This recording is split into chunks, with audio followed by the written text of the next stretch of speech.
Hello, welcome to Critical Misses. I am Tom TP Grant, and this is Beyond the Twilight Road. I am your GM for tonight. I use he, him pronouns. And before we get started, we are going to go around and meet our cast, in meeting them, the real person, and then the pretend person that they're playing. Starting with Julio. Julio, I caught you mid-drink. How you doing? I'm always mid-drink. Hey, my name is Julio, the Dominican Dick Dastardly, and I am here tonight playing Canario. He's a barber surgeon, and he's got hands. So he's here to help people out. Is it bad that my initial just creepy GM reaction is the moment you say he has hands? I just want to be like, for now. To be fair, yeah, that's always an option. All right, moving on down. Velvet, how are you doing tonight? Damn, caught me while I was memeing at Julio. Dark greetings, y'all. Thank you so much for joining us. I'm Velvet. I'll be playing Maeve Baylor. We both use Fae Fair pronouns. Maeve is just like a trashy wizard.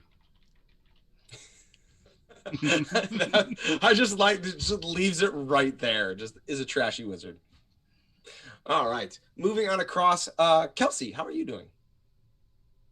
Hi, I'm Kelsey. I use she, her pronouns. And tonight I will be playing Twillaby Harper, who is a small, angry book nerd. That's it. That's the character idea. Moving on up or over. I'm looking at the wrong display. Either way, Faye, how are you? I'm Faye, almost Faye if you're nasty. And I play Zia, who makes no bad decisions ever. And yeah, we'll hit that in the recap. We'll hit all the not terrible decisions in the recap. Speaking of decisions with consequences, Anna, how are you doing? Me, Anna's doing great. Agnieszka has a third eye now, and I'm scared because I have out of character knowledge that there's been plotting and scheming going on to have me reap what I sow, but like I'm there's actually always really plotting excited for it. Yeah. There's always plotting and scheming. To be absolutely fair, what we're going to lead off with, I thought of almost immediately once we stopped. So just, Now, speaking of, as we move back into our Twilight Road, our party recently arrived at the town of Tald in the middle of the Damarung or Twilight Wood. In this town is the sole surviving town of a rather traumatic event that happened in the region about 100 years ago, where the Fae returned to the forest and towns, logging camps, hunting lodges all suddenly disappeared from the map on the same night, except for this village. Now, they've come to the Fae of the Forest have come to an uneasy peace with everyone around them. And as you move through the town, you noticed some very odd things going on. It appeared they were preparing for some sort of harvest festival, preparing masks.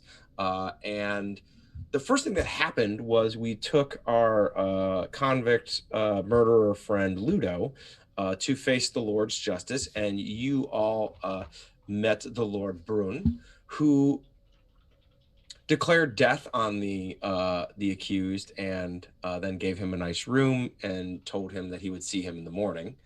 The rest of you spent, if I recall, a day in the tavern a little bit. You spent some time all getting to know each other a little bit better. The next day, wandering around the town, noticed that it seemed like Ludo had been set off into the woods, and then about an hour later, Lord Brun and some friends set off on horses in the same general direction as him. A few people decided that starting to get drunk via, the local drink of choice with Goblin Blood Chaser seemed like a great idea, which has resulted in some changes in both of you. Others wandered around the town. Maeve met two of the local priests. You met a priest of the God Emperor on your way in, and met a local priest of the I'm trying to remember the Zweihander name for it. Of Tal is the name I'm using for this particular deity, the god of woods and god of nature, and supposedly the old god of this forest, long before any of the southern religions, specifically the god emperor, came to these lands. We ended with B examining the tree in the middle of town, seeing it hung with all manners of animal bones and small bags holding the remains of different creatures, and finding a strange symbol carved into the side of the tree when a small group of children went by singing a hunting song, and then suddenly a cry erupting out of the wood. It's a bit of a braying howl, and it's quickly followed by several more. And then a bellowing cry, a much deeper, larger one. As that happens, you see coming into the square Lord Brun. It's getting towards evening with his hunting party. Some very large figure thrown across the back of his horse, but he is riding very quickly, and he is shouting to the people in the town, saying, "Ring the bell, men, assemble to arms. There's a Grendel horde approaching. There's an entire herd. It's not large, but we need to muster the town." And you see another figure, and I don't remember if you met Meinhof. I believe that was just Mabe that met Meinhof. You see a young man in his late 20s, covered in furs, well built, running up to the Lord, just saying, "The Grendel, my lord, the agreement, they cannot possibly," and turning down, Brun rather scoldingly says, "That is a discussion for tomorrow morning if we survive. I don't know what's happening, but we need to prepare ourselves." And as a bell begins to ring, you see people running around the square. But we're going to start tonight over in the orchard, where Agnieszka and Zia have been joined by Canario and Mabe, both very, very drunk at this point. Agnieszka, you hear the first braying cry. And between alcohol, being a Grendel, and a little bit of goblin blood, I'm going to say this doesn't require a roll. That cry just speaks to you as it takes you back. It is a hunting cry. And you yourself have let out several of these. You are a soldier of the Winter Court. You have fought in many battles, and you are caught in an extraordinarily vivid memory on a battlefield far to the south, fighting against the soldiers of summer, another Grendel, another foot soldier. The battle had gone well. The enemy was broken. You came across this soldier who didn't have the good sense to flee.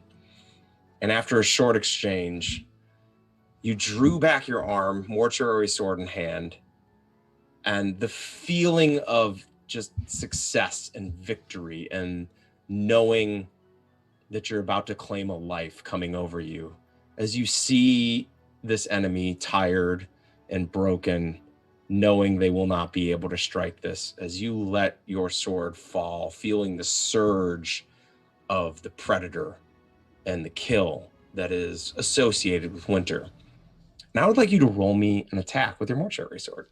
Okay. I'm drunk. In the game. So nothing. Oh no, I'm not talking to him. I'm just killing him. So all right, cool. Nothing special happens.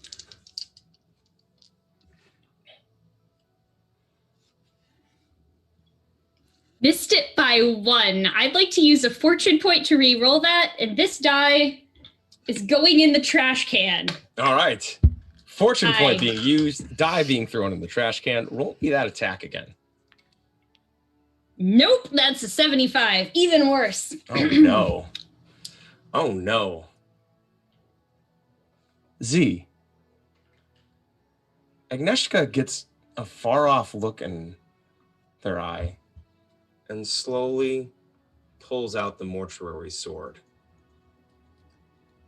And this throws you a little off guard as, with eyes clouded, Agnieszka turns towards you and makes a clumsy downward hack that you easily dance away from. What would you like to do as Agnieszka's eyes clouded? And the rest of you all see this too, as Agnieszka is just suddenly, like, almost in like a sleepwalking state, just slices at Z Oh, and I'm misses not her. there. I'm the only one that's not there. With B, the only one not being there. Don't worry, we'll get to you in a bit. Oh no. You're in just as much trouble as the rest of us.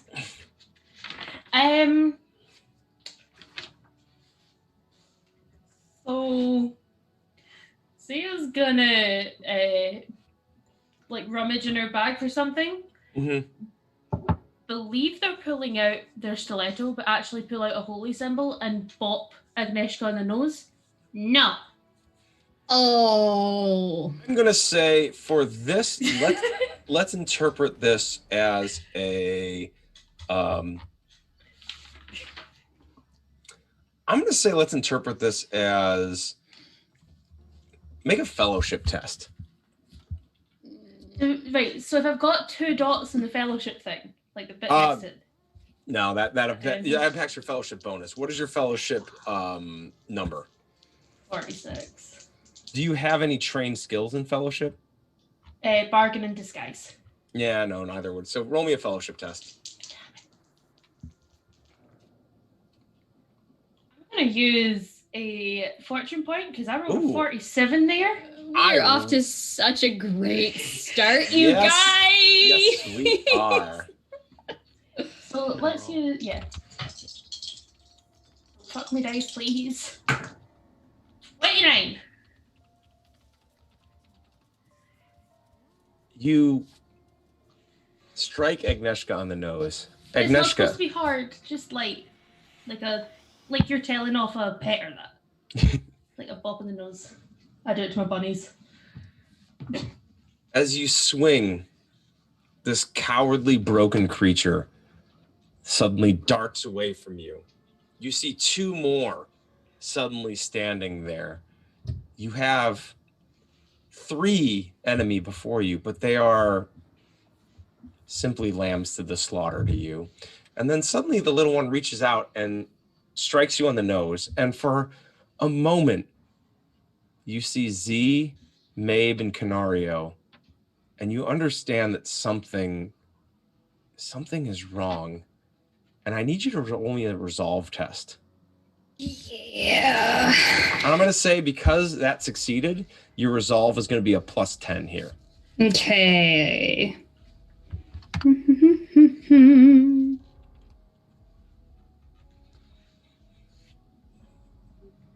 Okay, so I gotta beat a 62. 17! Nice. How does Agnieszka come out of this haze?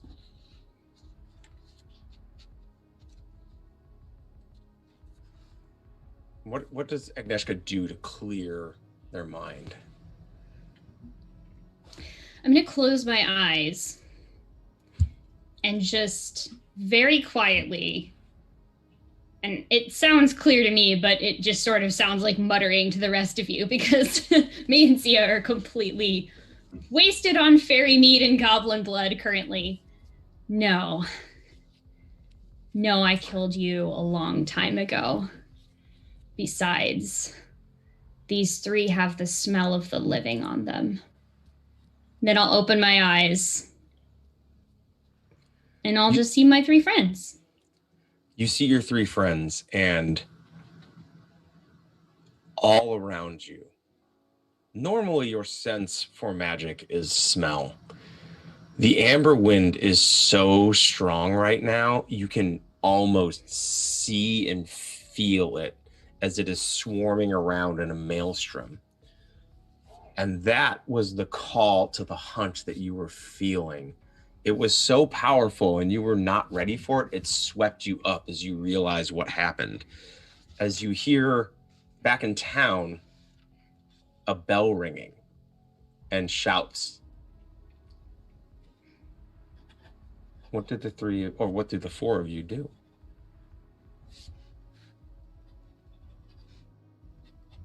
Now that cannot be good.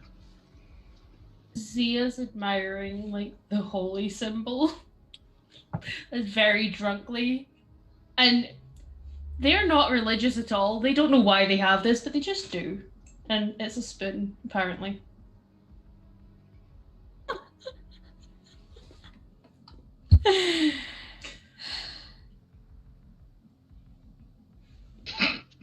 More cries go up as B, in the square, people are gathering. The common folk seem to be bringing any sort of long pole they can bring. You see many tree trimming tools that potentially get used in the orchard being held as if they're pole arms. You see several legitimate pikes and spears being brought as they appear to be forming some sort of defensive shell in the courtyard. And you see several of the men at arms of the Lord coming out in very hodgepodge sort of armor, carrying either large swords or other sorts of weapons. And you see a few bringing firearms, either absolutely archaic to somewhat old. You see a human around late middle age, a long white beard, a big scar across one eye, carrying what looks like a musket, not a musket, I'm trying to think of the right word, but a firearm that looks significantly older than you are. Like a blunderbuss. Not quite a blunderbuss. I'm trying to think of the right word for it. It's like the matchlock sort of firearm. As he's carrying it, and he just turns to you and says, I'm not sure you want to be standing in this square. He goes, it's about to get pretty nasty.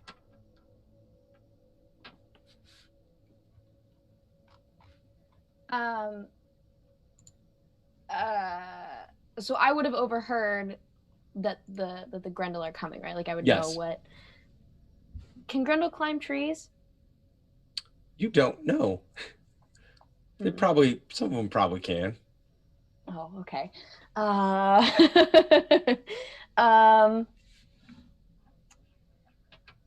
I am going to pull out one of my knives, and I'm just gonna say I appreciate the heads up, and then I'm gonna go try to find like cover somewhere in the square, but I'm not gonna leave the square.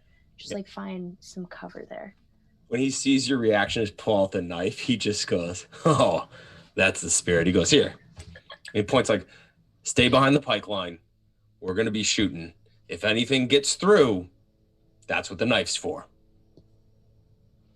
And he just kind of like nods at you and starts loading his weapon as you hear up on the hill on the southern part of town, you hear more of these braying cries and growls, but you also start to hear screams as people start running down the hill and working their way through the formation. They lift their pikes to let them through. But darkness is spreading very quickly. In fact, suspiciously quickly, as the top of the hill is quickly closing in as if it's a starless, moonless night.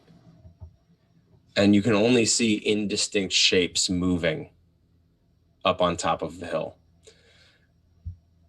Okay. So I'm gonna. So I didn't mention this last time, but before for the chat, who didn't hear the after session talking, B was about to place one of those olives at the tree as an offering, so it's still in her hand, and instead of putting it at the tree, she's gonna crush it in her hand and smear it over her face and cast Invoke Fury. Ooh. That's one of your general. That's your new generalist, right? No, that's not the new one. Oh, okay. Go ahead and roll me an incantation test. Okay.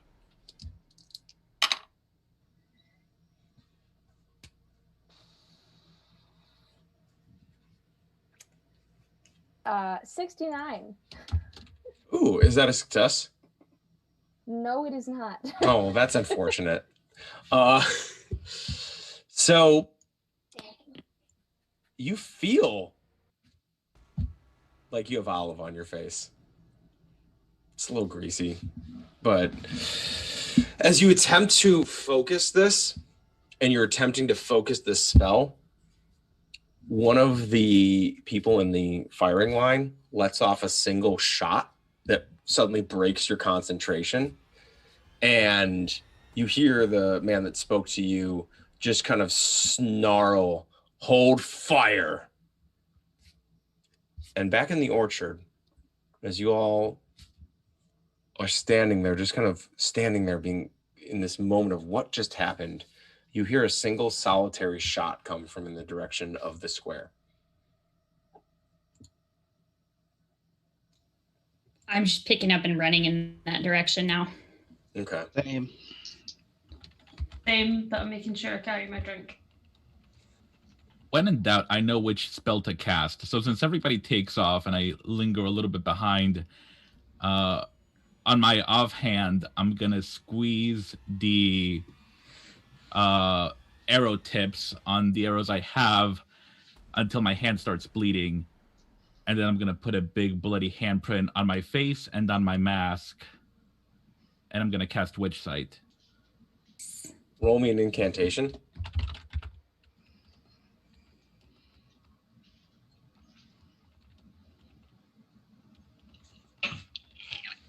Hey, that's pretty good. That's 23 out of 50 something. So, the amber vortex that you witnessed in the forest earlier when you were up on the hill has come to the village. It is almost the heart of this swirling vortex of amber power has come to the village. As it seems there is some sort of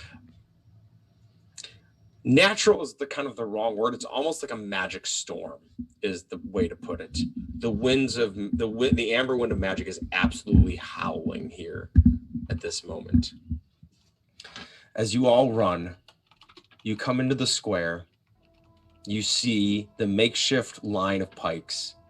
You see the sparse gunmen behind them, intermixed with a few of the official like actual soldiers with armor and weapons.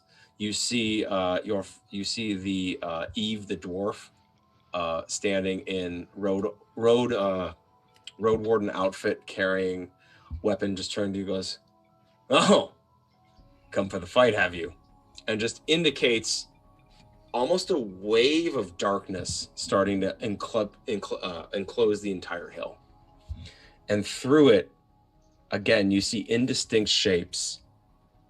And then a few start emerging. And Agnieszka, you immediately recognize the bovine-like legs, the human-like upper bodies, the small horns emerging from makeshift weapons as a wave of small Grendels come tearing down the hill towards the pike line. And it is at this point where your hearing is almost completely gone when the one who spoke to you just shouts out, "Fire!" And a rippling wave of musketry cuts into it. And there's a huge crack on the hill, and a huge explosion of smoke goes out towards them. And through that haze comes dozens of them crashing into the pike line. As you stand there and watch, what do you do as the initial conflict is beginning? Where do you want to head? Do you want to head towards the front of the pike line? Do you want to stay near the back where B is, do you want to move off to the sides and see if there's anything that you can do? Let's go around and let's see where each person is going to position themselves. And I'm going to start with Canario. Canario, given those options, where would Canario head? Ooh, I think he'd be heading. He'd probably stick with Agnieszka, only because the two of them have traveled together. Mm-hmm. And given his role as a barber surgeon, he doesn't really make tactical decisions much anymore. I'm going to take that as a toss then to Agnieszka. Agnieszka, professional soldier, been here before. Where does Agnieszka head?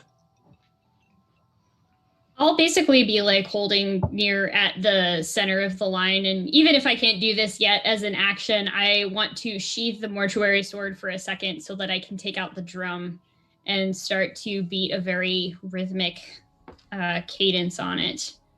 So I'm essentially setting up to do Litany of Hatred, but technically we're not in initiative yet. So, Okay. I'm just starting. So you're just starting as you move towards the center, beating a quick rhythm on the drum as you are getting the attention of all those fighting.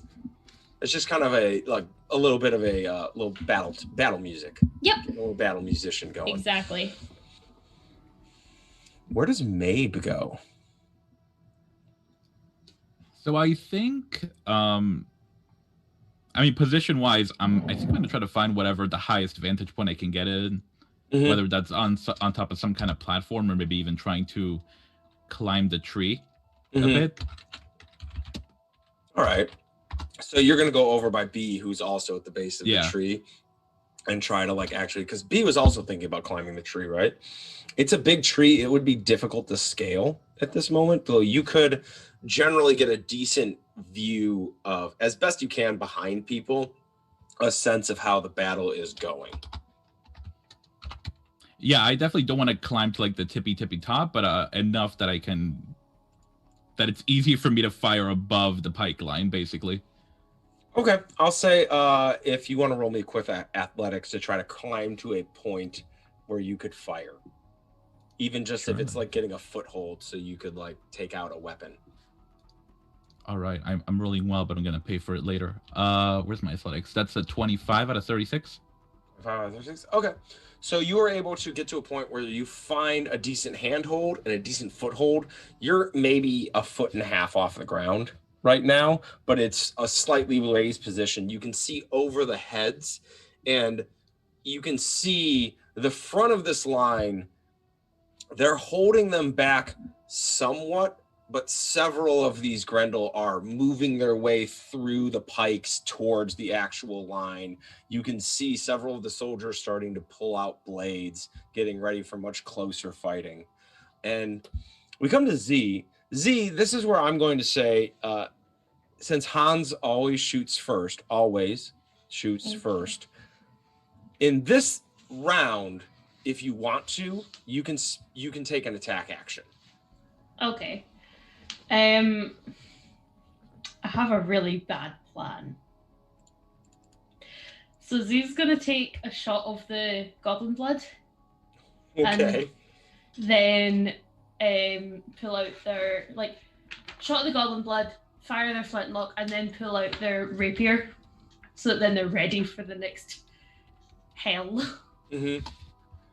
So you're taking a shot of alcohol, but you're not actually firing your weapon. I suppose Hans taking a shot. It's a shot. A shot's a shot. It is a shot of sorts. Absolutely. So as you that was regret. Brazenly just throw back your drink. You're not trained in leadership, are you? I actually think am I? No! Damn it. I'm going to say go ahead and, just for funsies, as you just come in, between Agnieszka playing the drum and now Z just running in and throwing a drink back as you take out your gun, roll me a leadership step. You do have to flip to fail, so whichever, flip to fail means if you roll a 29, it becomes a 92. You flip it around. But if you Oh. succeed, because you're not trained in it, but if you succeed, you're going to basically boost the entire line. Okay. So do I want basically my D10 to be the lower number and my D100? You want to roll both numbers low, essentially. Okay. Yeah, This is whatever the terrifying. whatever the worst result is, you have to take. Yeah. Nope. Okay. You do it, and you see a couple people just kind of like one of the soldiers. Like you see a very like grizzled-looking woman who appears to be like in early middle age, just kind of like nudge you, like yeah. As she holds a spear, like ready, and for like the next wave to come. But it doesn't appear that you have actively inspired the group to fight any harder. Darn. As this begins, so generally speaking, I'm going to say that we have occupied the center and slightly behind the center. That seems to be approximately where everybody is, where our magic casters are on the back line. Everybody else is up towards the front. So I'm going to say let's roll initiative as this next wave hits the line of pikes. So 15 for 15. Agnieszka. Oh, wow. 16 for Zia. Ooh. Actually rolled decent initiative for once. I got 15. Is that All right. correct? Oh, it is. 17. Woo! Damn. Theo, what was yours again? That high perception. Z, what was yours again? 16. 16. Oh boy, Canario just God damn it, Canario. The one time I roll well.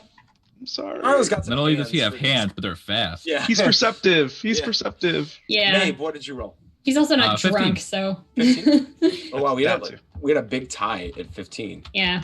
Yeah. Well, I rolled a 13.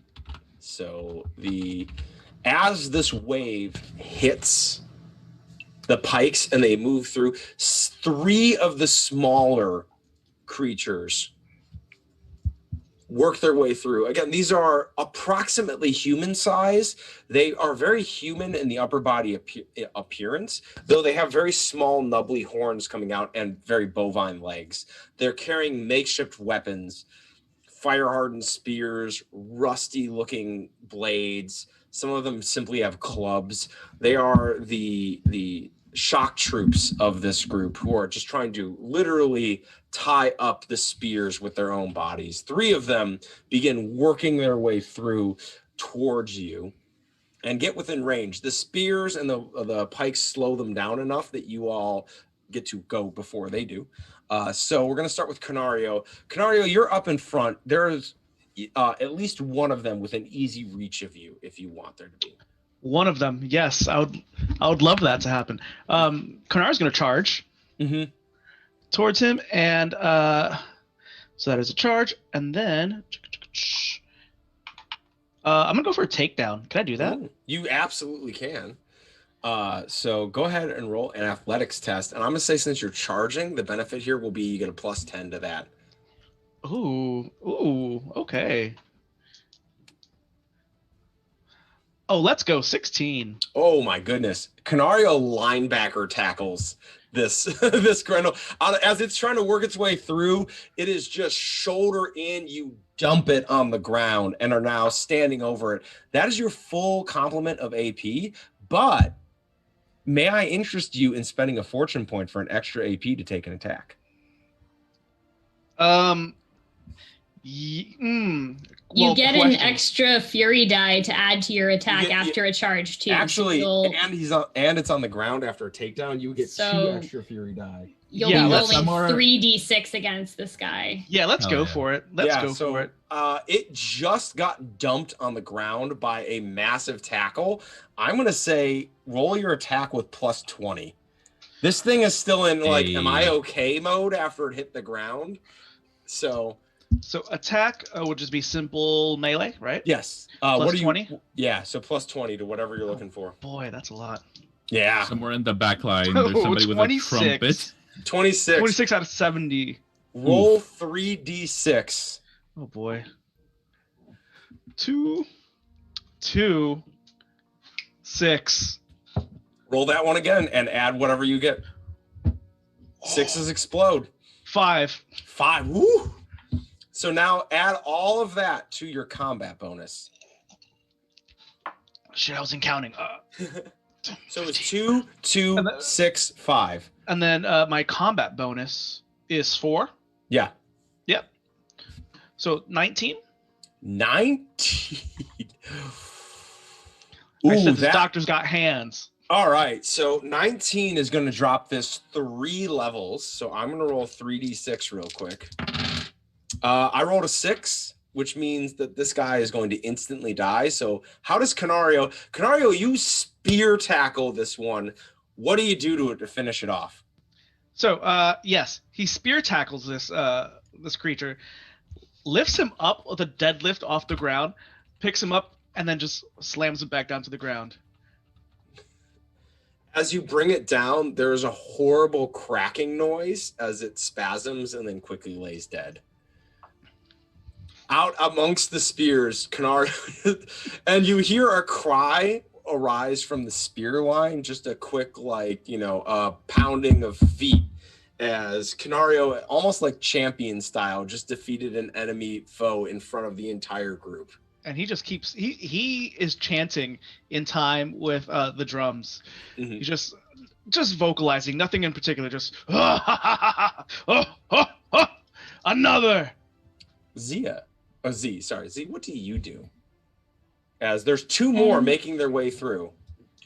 I have to ask, with Zia's fanged maw, does that mean like she could possibly try and tackle someone and bite them? Oh, that's if you make an unarmed attack, it's also entangling. You grapple them. They can't get away because you've bitten into them. I'm gonna do that. Okay. Yeah. So roll me a simple melee on one of them as it is making its way.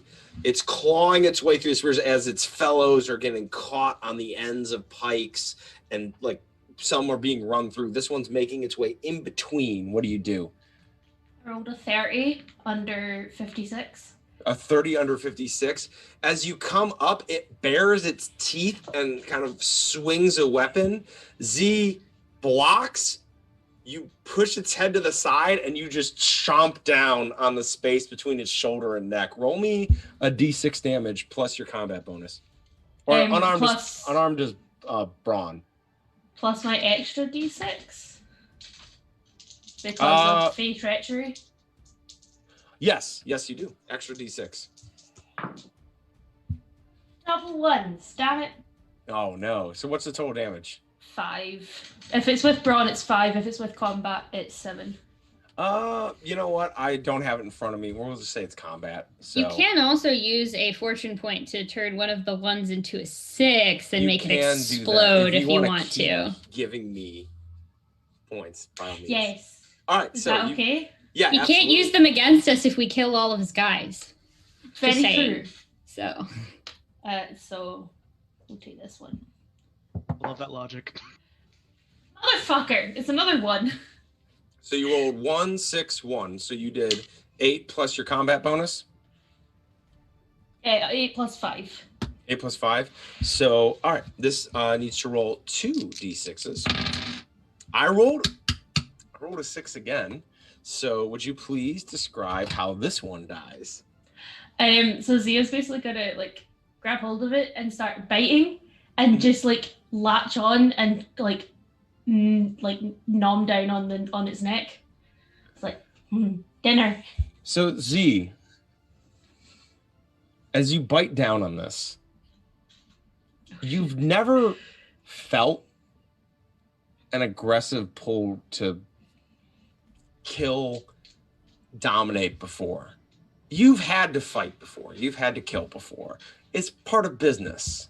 But it's always been maybe a little bit more dispassionate, a little bit more, maybe sometimes you've enjoyed it. But this is visceral on a level that you've never experienced before. And it's strangely satisfying as you ride this Grendel down, who is gushing blood now out of their exposed neck.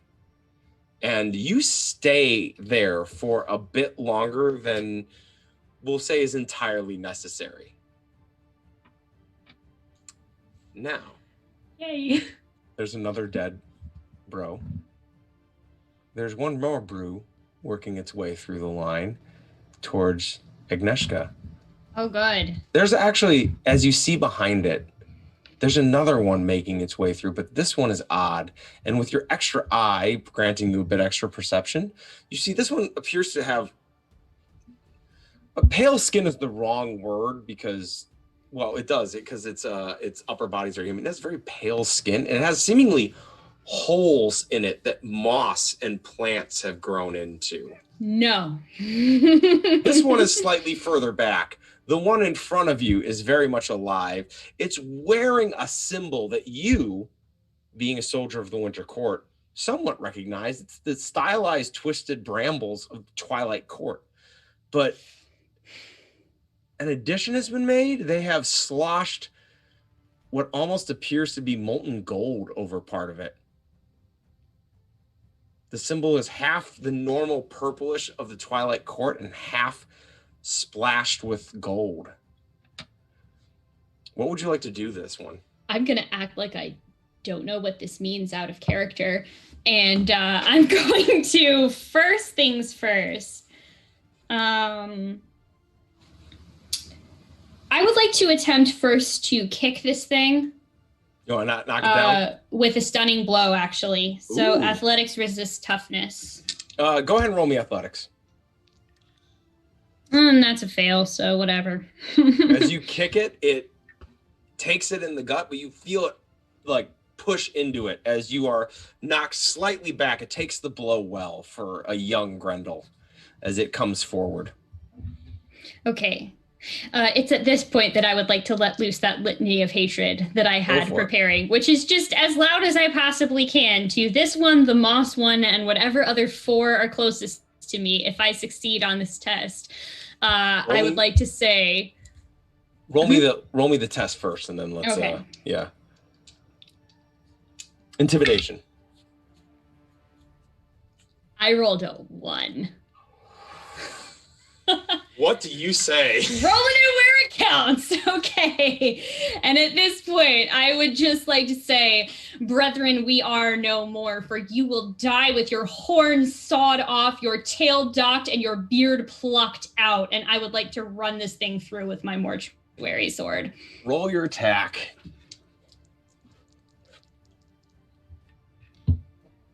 Oh, and it failed. Oh, well. I'm still drunk. I'm just scary. It recoils from your declaration, and the recoil is what saves it. As your blade just passes a whisper shy of its face as it flinches away, raising its weapon, looking committed to the fight, but unsure what it has gotten itself into.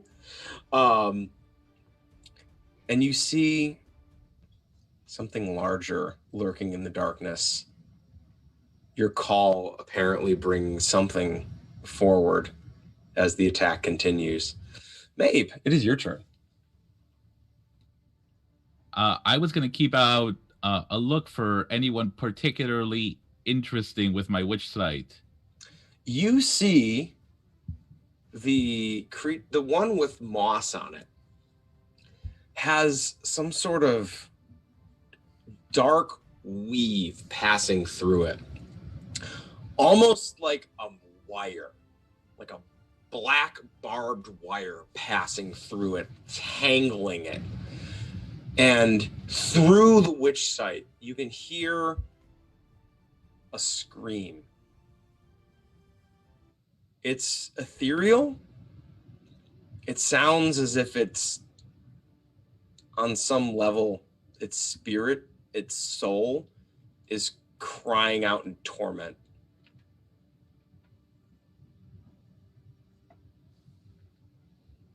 Interesting. Could I consult my folklore about that? Yes. Ooh. Roll me a folklore test.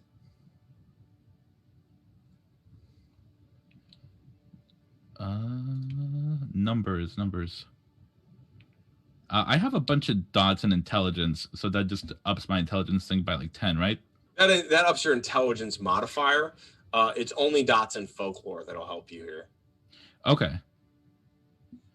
so it's just barely. That's a 50 out of 57. Okay. It nibbles at the edge of your mind.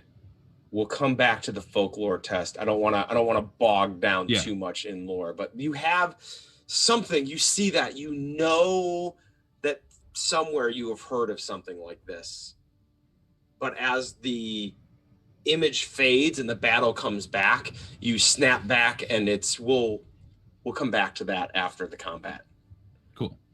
Do I still have any action points left? Yes, you do.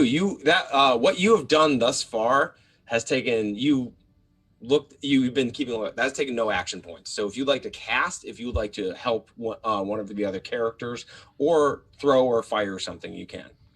I would like to cast. Can I'm gonna be a huge poser, and Okapi would be the Bay did earlier. Can I try to suck in more magic than they should be for a big bada boom? You can. This would be channeling. So you would channel magic, and there is a lot of amber wind in the area. So what are you trying? You are trying to just create something to hurt some of these creatures? Well, there's a lot of pew-pewing going around, and I imagine it's rattled the burbs from their trees. So I'm going to say, all right, so how many, so you can take upwards of, you can take up to 3, I'm going to say you get one, like we'll take -1 AP to channeling. You can take up to 3 chaos dice to get up to plus 30 on your incantation roll. But if you roll 6, bad stuff happens. 6 on the chaos die, or a 6 on the chaos die. You roll. Okay. If you take up to 3 chaos dice, you roll 3d6, and if a 6 comes up, bad things happen.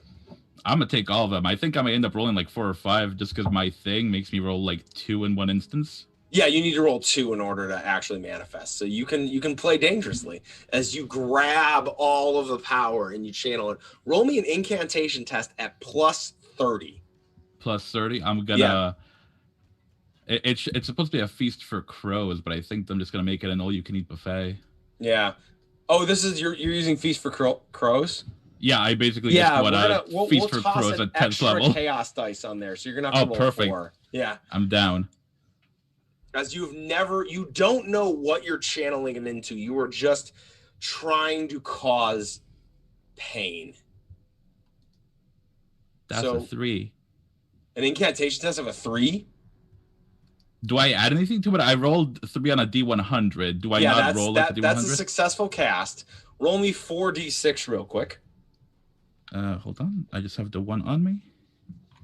4, 5, 2. Yeah, you're good. 3. Yeah, you successfully grab the swirling magics. Now, Feast for Crows, as it's written. Hold on, let me find the spell. It's page 309, if that helps. Yeah, you can. I'm going to let you reflavor this however you want in terms of what actually appears. But it is you manifest some form of a large group of small animals to cause damage to groups. Of course, crows crows just are manifested out of the sky to peck and hack at your foes. Are crows good for you, or do you want some other creature to appear? I think crows work for me. Okay. Then roll me 2d10 and add your willpower bonus. Crap, I just dropped my dice. Never mind, I have more. 1 sec.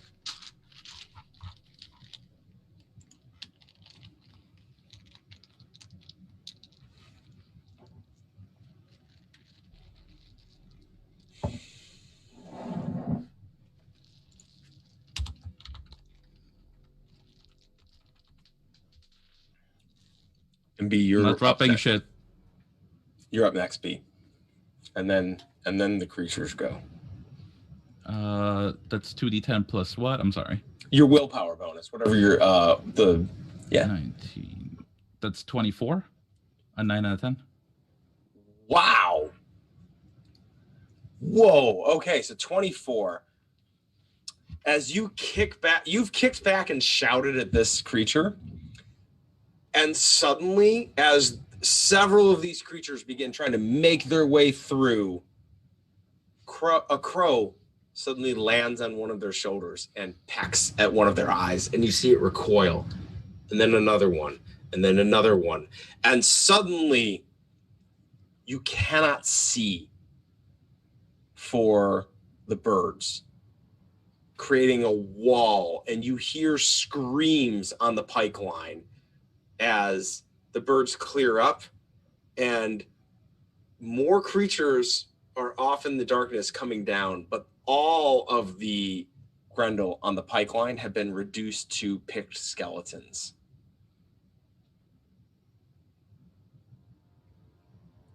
With that, another wave comes.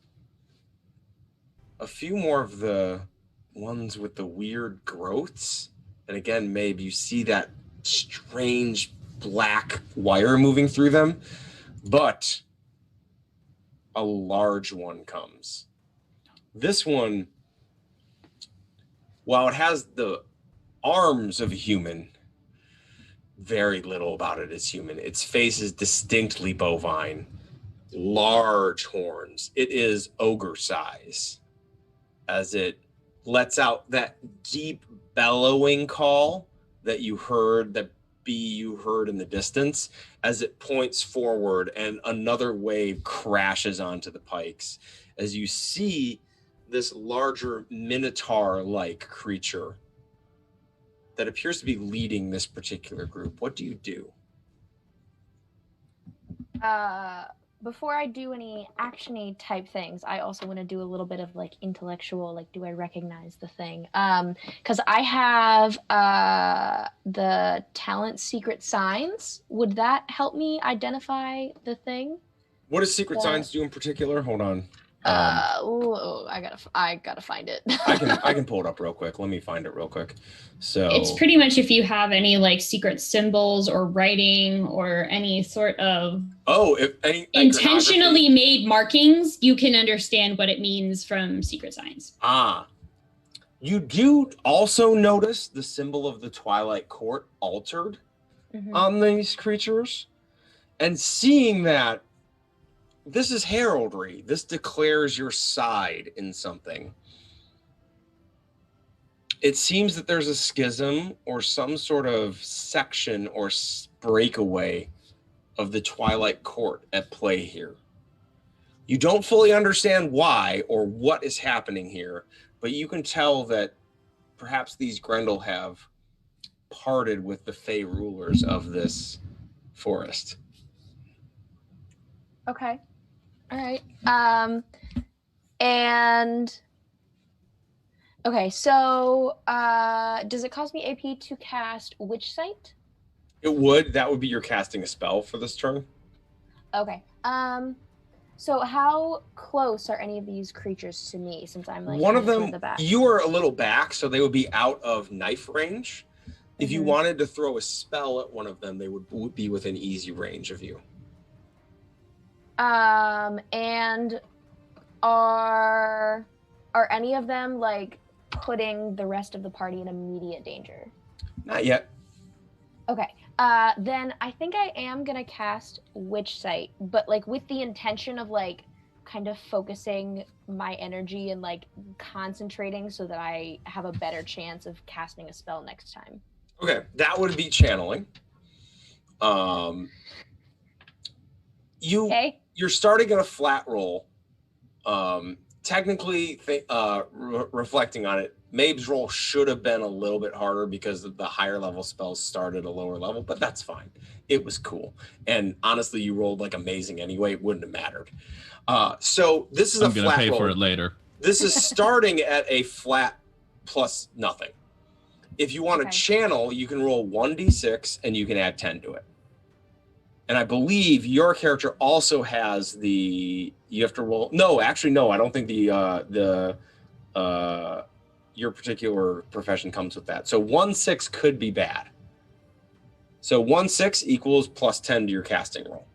So if I don't add any d6 to just doing a witch sight check, I won't like get any benefit on the next time. Oh no. Because that's what I'm going for. I'm just trying to like concentrate on it and like get ready for the next turn. Kind of like holding back and like preparing. Oh, you want to? Yes.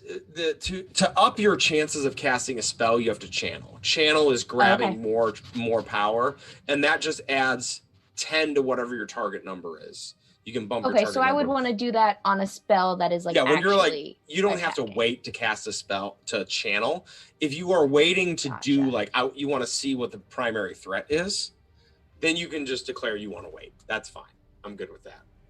Okay, yeah. Since I'm like back and there's nothing like immediately threatening me, I'm just gonna stand with my knife and I'm just gonna wait. Well, that's until I see something that requires immediate attention. That's perfect then. So, two primary things are going to happen. First, as this next wave of smaller Grendel hit the line, some of them are speared on the different pikes and pole arms. You see one woman take one's head off with a tree trimming tool. You see another man like run one down into the ground with a fire hardened spear.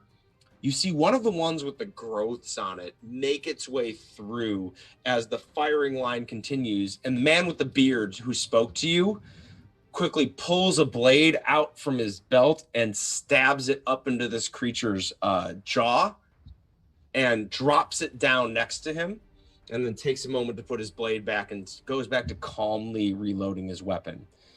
As you look at it, it suddenly just crack, crack, crack as it starts to get back up.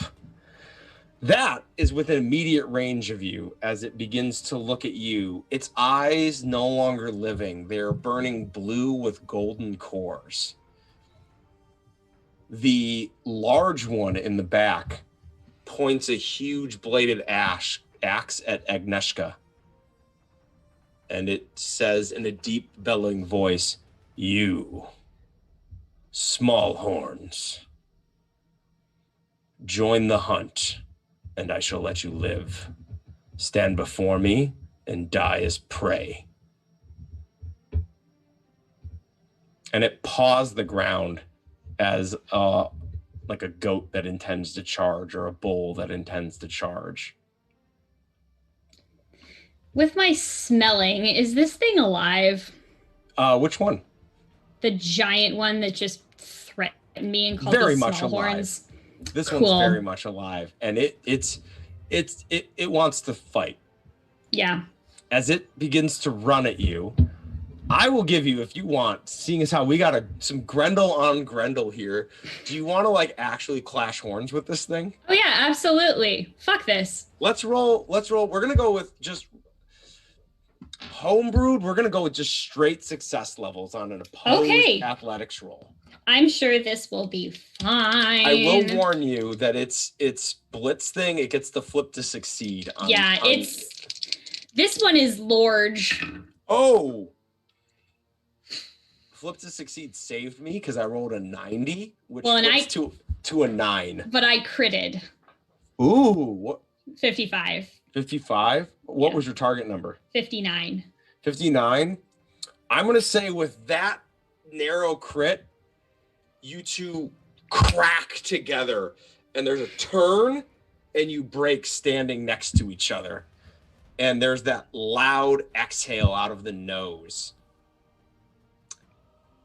As I'm going to spend one of my misfortune points. There it is. Yep. to get an extra AP for this guy to make an attack. Awesome. And I am out of AP, so I can't dodge or parry this. Yeah, it's going to swing a big old axe at you. That is actually, I rolled a 9 this time.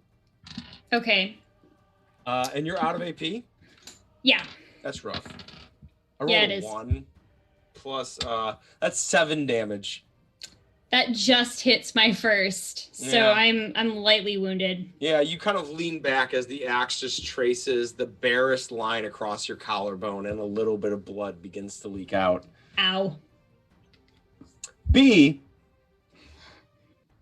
this creepy creature gets up and it lashes a hand at you. You have waited, so you're going to get a turn right after this, but you have 3 AP. If it successfully hits you, you can try to parry it. It rolled a 6, so would you like to try to parry? Yes. Can I parry with a spell? You can't parry with a spell. You can only parry with a melee skill. Or unless, I don't think there are any Because I have one that would work really well, I think. What would it be? So I was gonna use the new spell that I took, which is Shut Eye, and the distance is any person you can touch. So I was gonna parry if he's just like swinging at me. I was gonna try to grab his wrist and cast it. Let's go with this since you're going immediately after this. Roll me a simple melee test, and if you pass, you successfully block it, and then we'll give you a bonus on your incantation roll. Okay, so this would be combat. Yeah, so simple melee.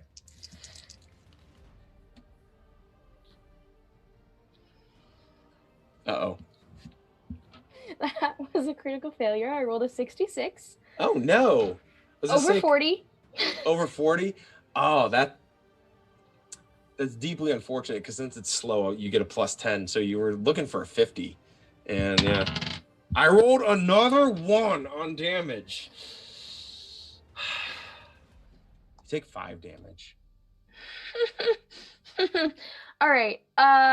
So if my damage threshold is 2, You go down from unharmed to lightly wounded. okay. As it clocks you across the face, you feel that like immediate swelling in your cheek, but other than that, nothing. It is now your turn. Okay. I wanna try again with the Shut Eye. Yeah. So go ahead and roll me the the spell. Incantation. Yeah, roll me the incantation. This is a generalist spell, so it is a flat +0. If you want to channel, you can increase your chances.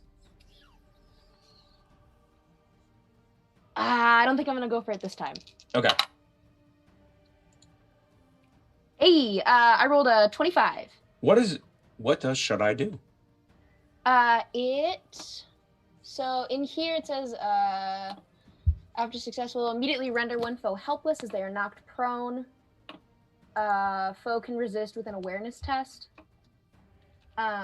So the way I'm visualizing it is just I reach out and just push a hand against him, like I'm trying to shove him, but as I do it, the magic surges through it and it like collapses to the ground. So awareness test. Yeah?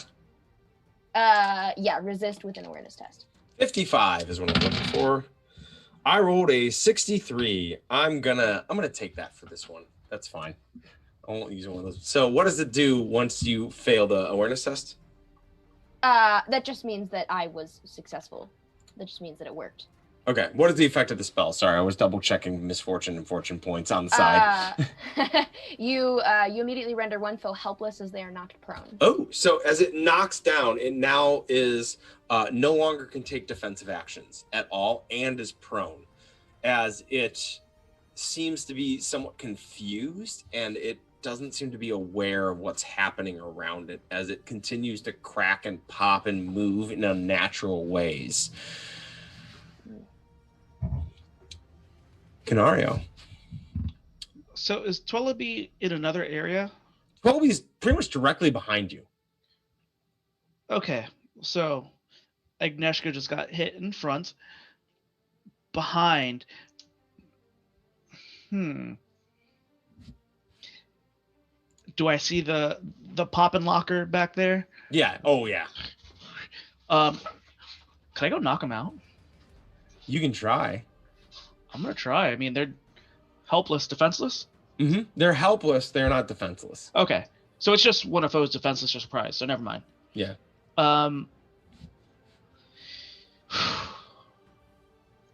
Do I want to press my luck with this big guy? Yes. We start off with 3 AP? Yes, 3 AP. Cool. So, I'm gonna go ahead and hustle up to the big guy.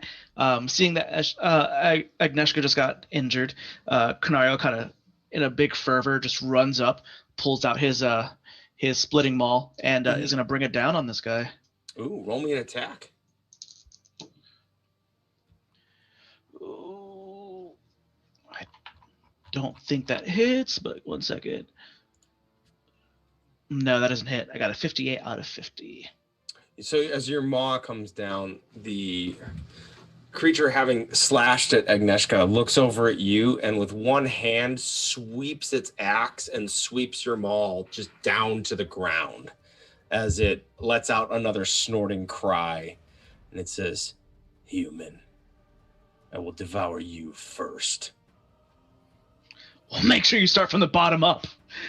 Agnieszka, get up. Let's go. Okay. Is it me or is it Zia? It is now It's Z's turn. Okay, I was like, I think there was still someone else who went before me. Yeah, no, he just No, wants... you have 1 AP left, which I'm assuming you're saving to try to parry Yes. with if this Yes, thing yes, tries yes. to. Yeah. Good call. Canario is just is taking care of Agnieszka. Yeah. Just wants her to, back on it. Z, there is a strange creature that is trying to get up, but is apparently being held down by some sort of magic that B is cast on it. And there's also a very large one that is fighting Agnieszka and Canario now. Agnieszka's my drinking buddy. I can't let Agnieszka die. Fair enough. So Zia's gonna go all gremlin and try and climb onto the big one and bite into it and just start trying to chomp down. Alright. So apparently this is how they fight now. Roll me a simple melee attack as you come up to this thing. Here. I made it. You made it. 46 and I had to roll 46. Roll me damage. Oh no, wait, I had to roll 56. So I was fine. Forgot I had a plus 10. 5. As you attempt to... Oh, bugger. 4. 9. 14. 14. You manage to take a small bit of it as you bite on its arm, and it shoves you off, but it's entangling, so it needs to roll. Oh no, you go ahead and roll me an athletics test to see if you can hold on to it.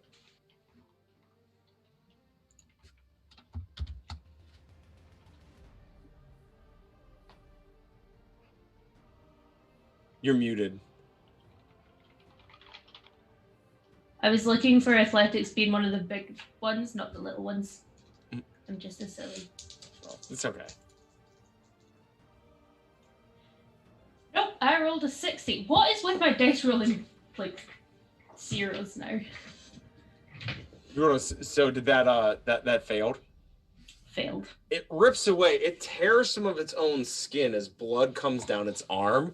It doesn't seem to notice as it snarls at you. Is there anything else you would like to do?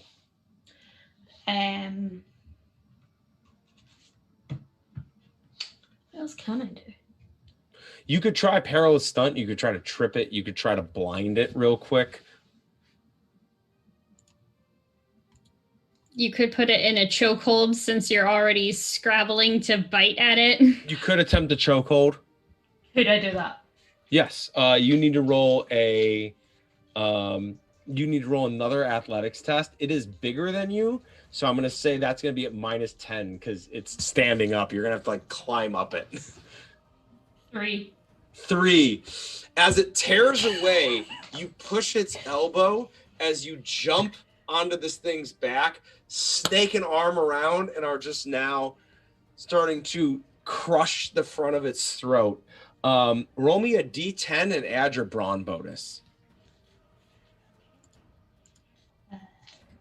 Let's go with a 5. 5. 5. As you try to squeeze down, you feel its neck flex, and you can hear it breathe as you do not beat its peril threshold, as it just... Oh. I can see it just whisper in his ear, "It's dinner time." Oh, we having a rodeo. Agnieszka, it's your turn.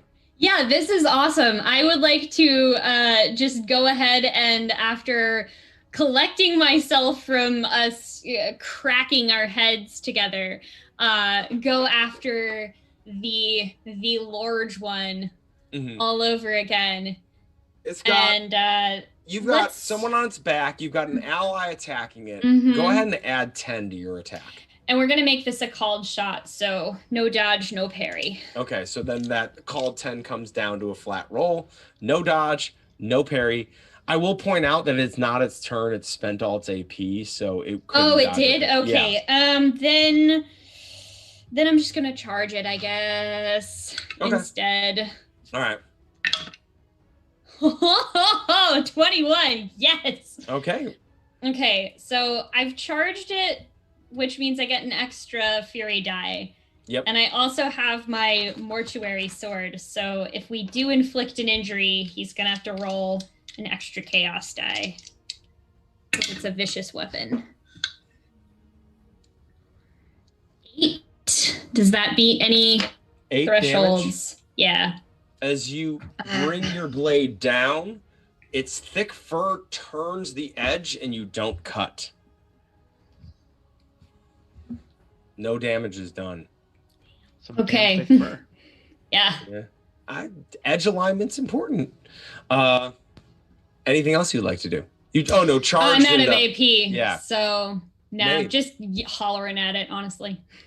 Mabe, in the back line, there's this weird creature that you see with the wire moving through it and all of that. Or there's the big thing that has 3 of your fellows on it.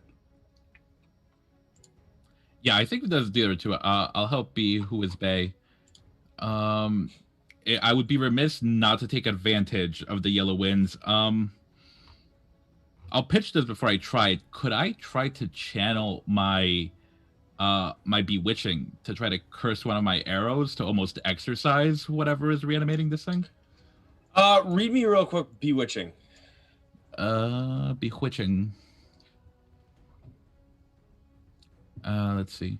After successfully casting the spell, the object you touch is bewitched. Whenever another carries this object, they suffer an irritating curse, flatulent hiccups, otherwise innocuous but annoying.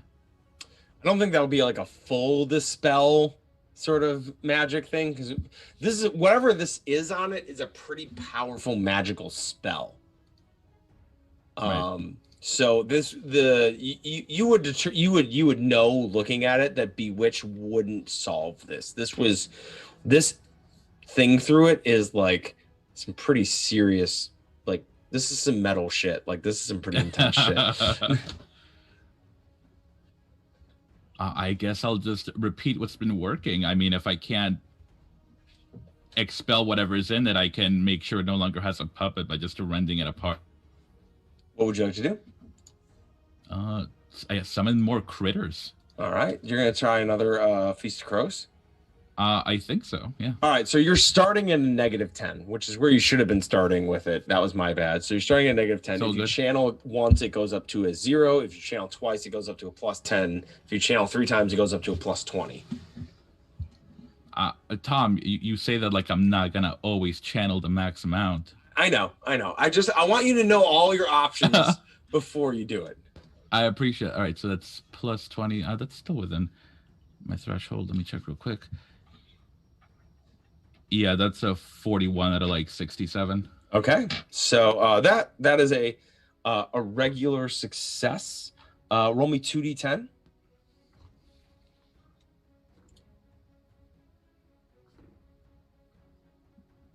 That's 7. 7. Add your willpower bonus. Ooh, 5, so that's 12. 12. B, as you're holding this creature down, with your with the shut eye as it is writhing and trying to get back up. Another smaller flock of crows descends on it, and I didn't roll a 5 this time. Yay! As it's oh no, this one had already died, right? This one is reanimated. Yes, so then I'm gonna say that's good enough. As you're holding it down, containing it, crows descend on it, and it's not a clean corpse this time, but the crows fly away and there's carnage left, but it's no longer a functioning vessel, we'll go with, as parts of it try to move, as tendons try to pull, but you can actually see the muscles moving now, but it no longer properly functions, and that is no longer a threat. B, it is your turn. What would you like to do? I want to do a quick, I don't know, maybe it would be an intelligence check. I want to see if I remember anything from the book about what might be causing this reanimation. Roll me an education test. Education? Okay. Mm-hmm. I gotta look at where that went. Intelligence. Okay. Math. I can do simple addition. Yes. Okay. All right. So my target was 54, and I rolled a 50.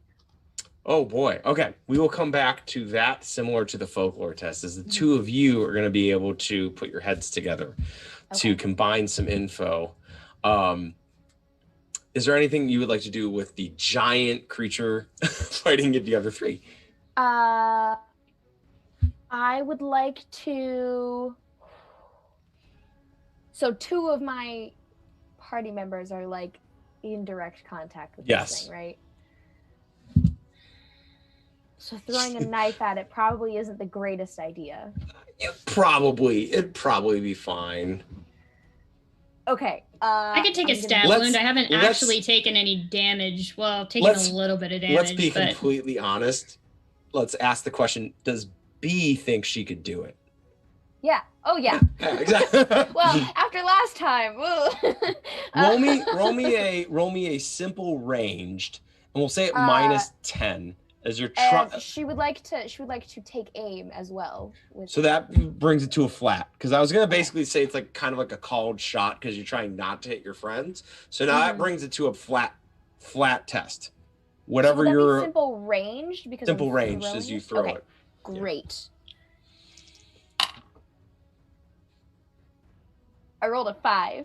Nice. Roll me damage. What do I roll for damage? You roll a d6, and if it rolls a 6, it explodes, and then you add for a throwing knife. Let me check that real quick. Would that be a combat bonus? I think it's agility for a thrown weapon. I believe it's agility. Okay. Okay. I rolled a 3, and my agility bonus is 2, so that's 5. 5. Here, let me double check that. And for the record, I was like aiming like for like an eye or something on the face. Of course. Hold on. Simple range. Let me just. I want to double check this because this is one I don't know at all. Improvised throwing weapon is brawn bonus. Oh, that's the same bonus. So it's okay, then yeah. So it's 5. 3 plus 2. Mm-hmm. Yeah, you throw it and it hits flat and just drops down. Even though I was aiming for an eye and I rolled a 5. It doesn't beat its damage threshold.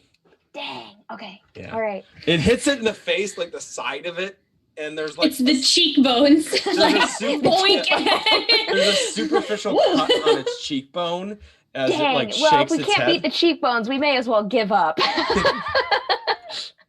This thing's tough. It is now its turn, as it is going to try to, number one, it's going to try to shake Z off. I need you to make an athletics minus 10 test, as it gives you a big rodeo buck. I don't want to go off of it.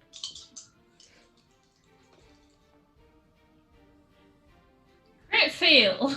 Crit fail. No. You are thrown from this, and you land prone about 10 feet. Roll me a d10.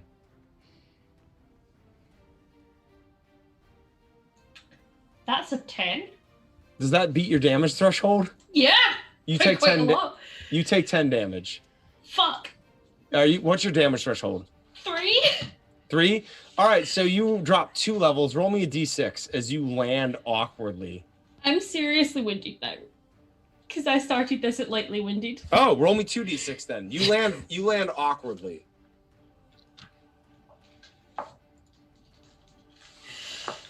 4. 1. All right, you don't suffer an injury, as thankfully you land and nothing. You hear no pops. You feel no breaks. You lay there for half a second. The wind knocked out of you, doing that like for a second, and you just kind of take a little bit of me time to just make sure everything's functioning properly. It's now going to try a takedown on Agnieszka as it just knocks into you. I need you to make an athletics test at minus 10. Okay. Ooh. Nope, that's a 75. Fail. It's going to bring its axe down on you as you fall. That's gonna be a reroll with a misfortune point because that was a 97. That I'm gonna use another misfortune point. I rolled a 70. I have 3 currently. Y'all have been very generous. I mean, I guess I can take a. Did you crit fail? No, I haven't crit fail yet, but you know what? It's not meant to happen. The dice The are dice telling said me no. something. The dice not are meant to telling me happen. something. As I rolled an 86. They're telling you to stop.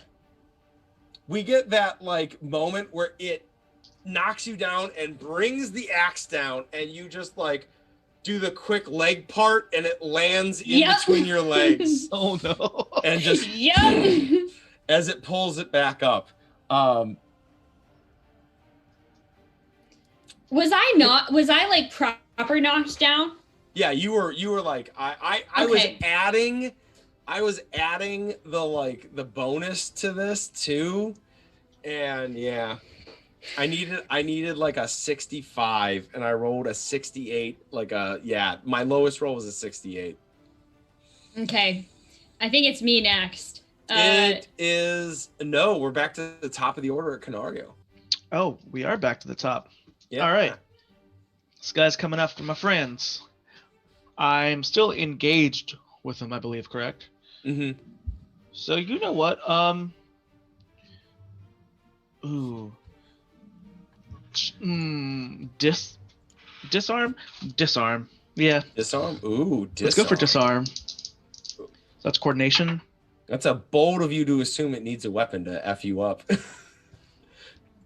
No, he Okay, means disarm listen. like he's taking the arms off. Yeah, make a coordination test. And I mean, personally, by disarm, I meant I was going to blow him a kiss Oh. and see how he goes from there, but I guess we'll do the other way. Ooh, 23. 23. Out As of it 48. buries the axe in between Agnieszka's legs and it goes to pull it back up, Canario, you see a quick moment and you throw like a front push kick and you kick its hands and knock the handle of the axe out of its hand as it turns to look at you. What would you like to do? So disarm is 1 AP. 1 AP, you have 2 so- AP left. He kind of kicked his hand, and with Yeah. that forward momentum, he's going to go ahead and bring his maul down. Nice. That's 38 out of, I believe that hits. 38 out of 50. All right, roll me damage. 3 plus combat 7. 7. Oh my goodness, guys. We're not getting over that hump.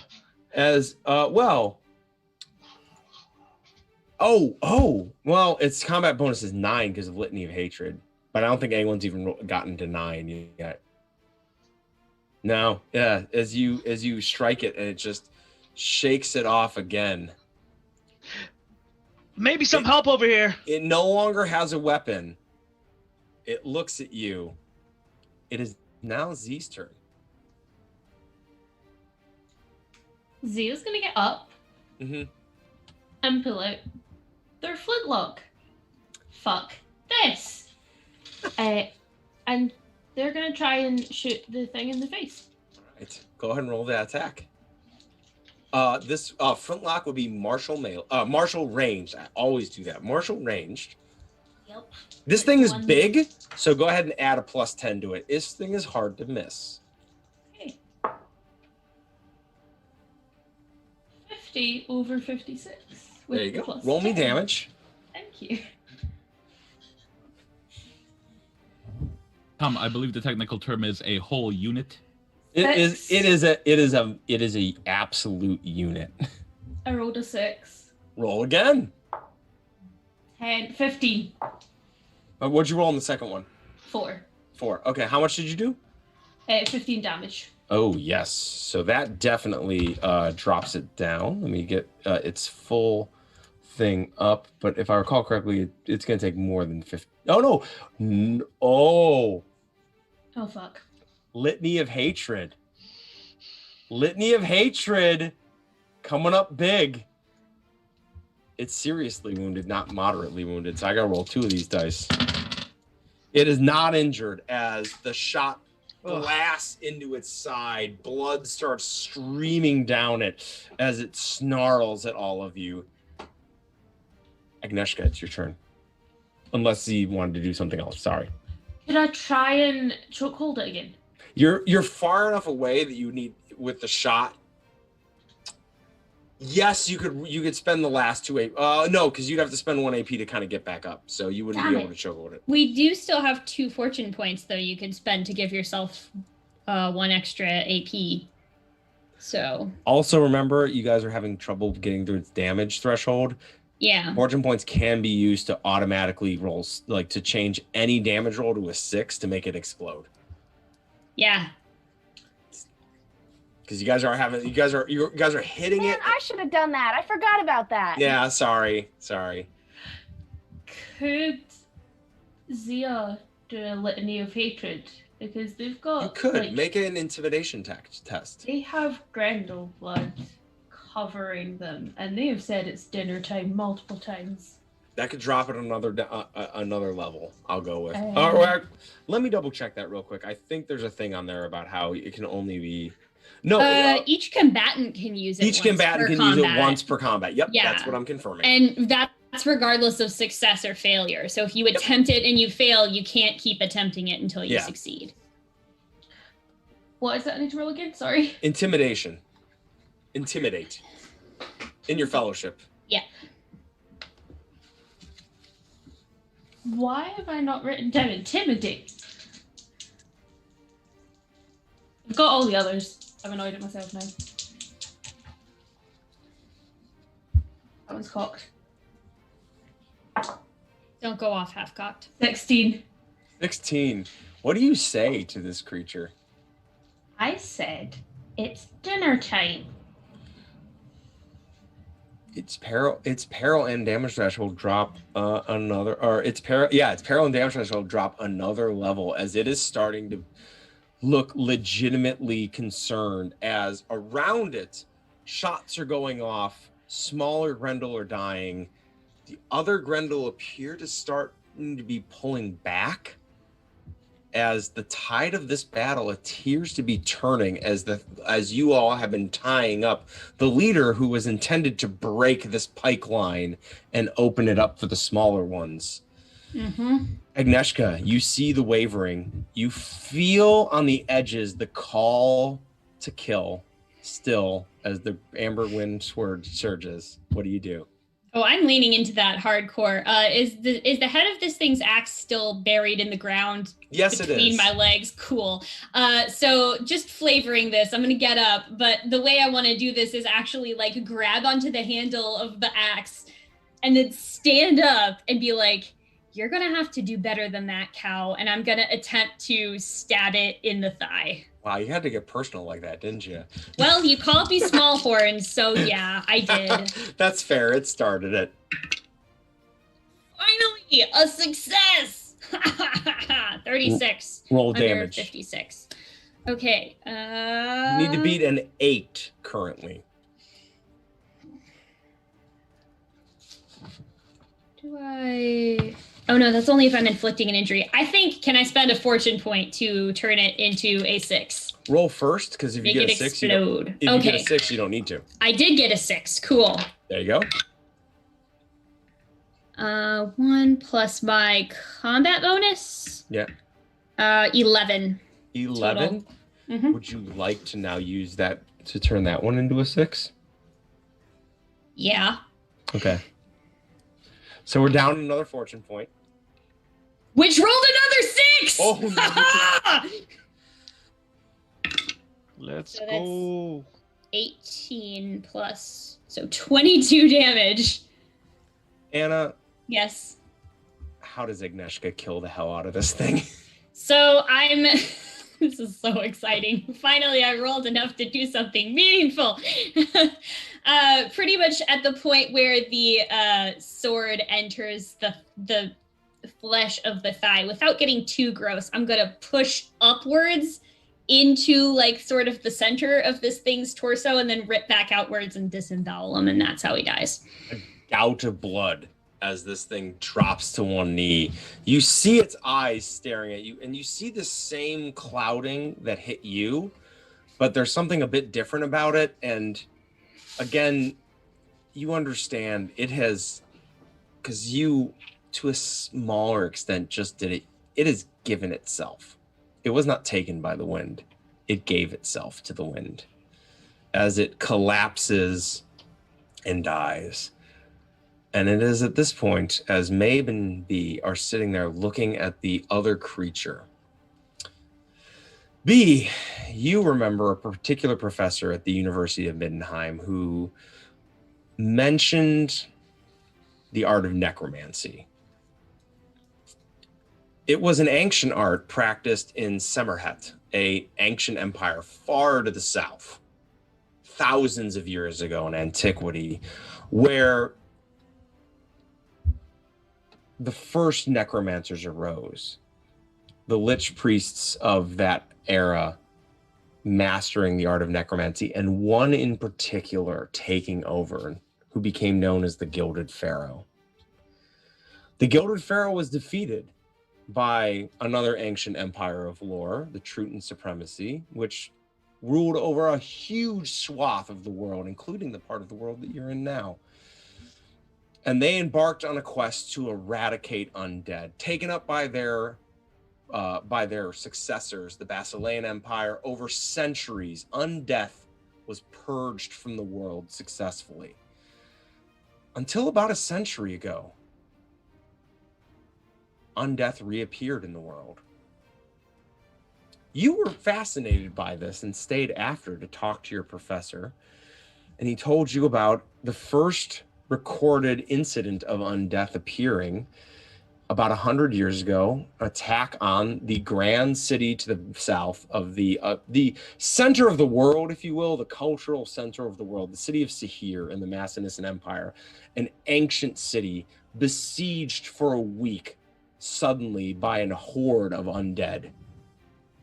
And since then, instances and reappearances of undeath have crept into the world. And this appears to be another instance of it.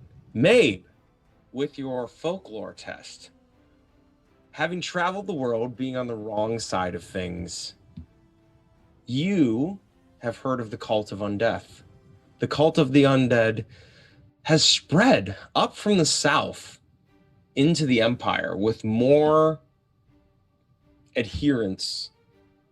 Not extremely common, but definitely coming across a few in major cities who speak of breaking the tyranny of the cycle or the tyranny of life or bringing the equality of silence. And in whispered tones, you hear the name of their deity spoken, the Golden Forged. And we're going to go to break on this and come back as the battle has ended, and we will return here in a few moments to see what comes of this encounter in a few moments. But thank you for joining us. We will be back in a few minutes. We just need to take quick bios and just recover a little bit after a rather intense combat. And we'll be right back to, don't worry, more's coming. See you all in a bit.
right, welcome back. We are now standing on the field of victory for our party, as they've just defeated a entire herd of Grendel, including their leader. And as the dust settles, as the townspeople begin to see to their wounded, begin to take stock, there are the town square is full of both dead and dying Grendel, people, shouts. The aftermath of a battle, even a small skirmish as this one, is fairly terrible. As you look around, taking stock as what has just happened, Agnieszka, you stand over the corpse of the fallen Minotaur that you just fell.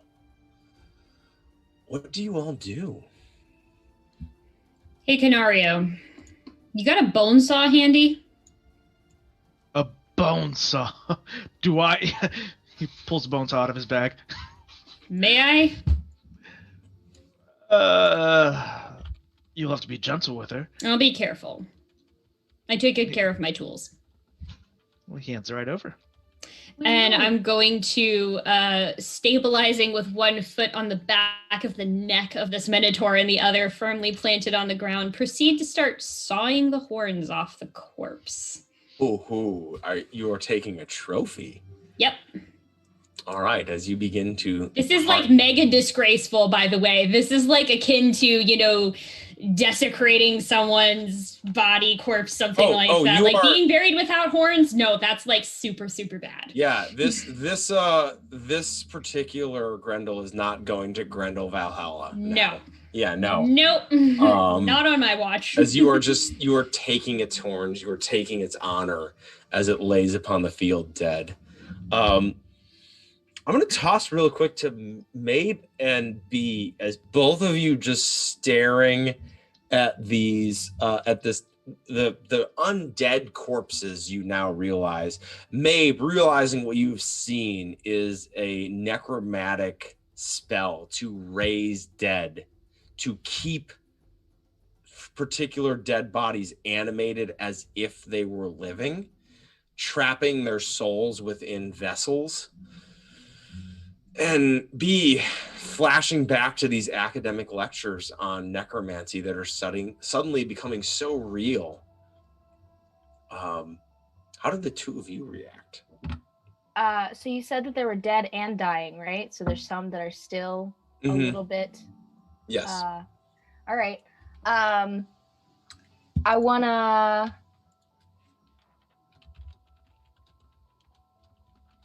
I'm gonna go find one that's not quite dead yet. I'm gonna step on its chest, and I'm gonna ask, "Who made you this way?"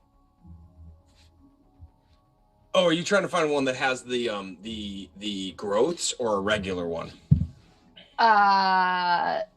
Anything that can still speak, whichever one would be closest. You have one of the regular ones, as it's. Okay, if it's a regular one, then I'm just gonna ask, who sent you? The court of shadows will devour you all. The newcomer will be ascendant. As it pants out its final breaths.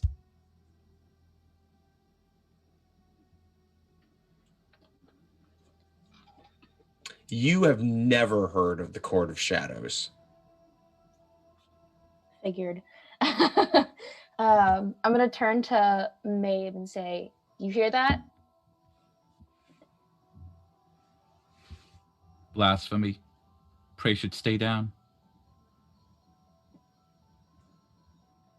And I'm gonna give B the Bay like a little punch in the arm, which is very flimsy because Maeve is not strong. And then I'm gonna head over to take a heart from the large boy. All right, so you go to harvest a heart of your foe. So,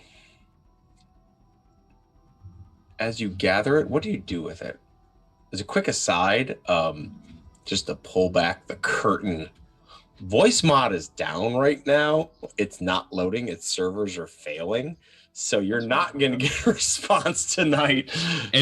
I will always just hear it. It whispers in the back of my mind even when you're not around. Yeah.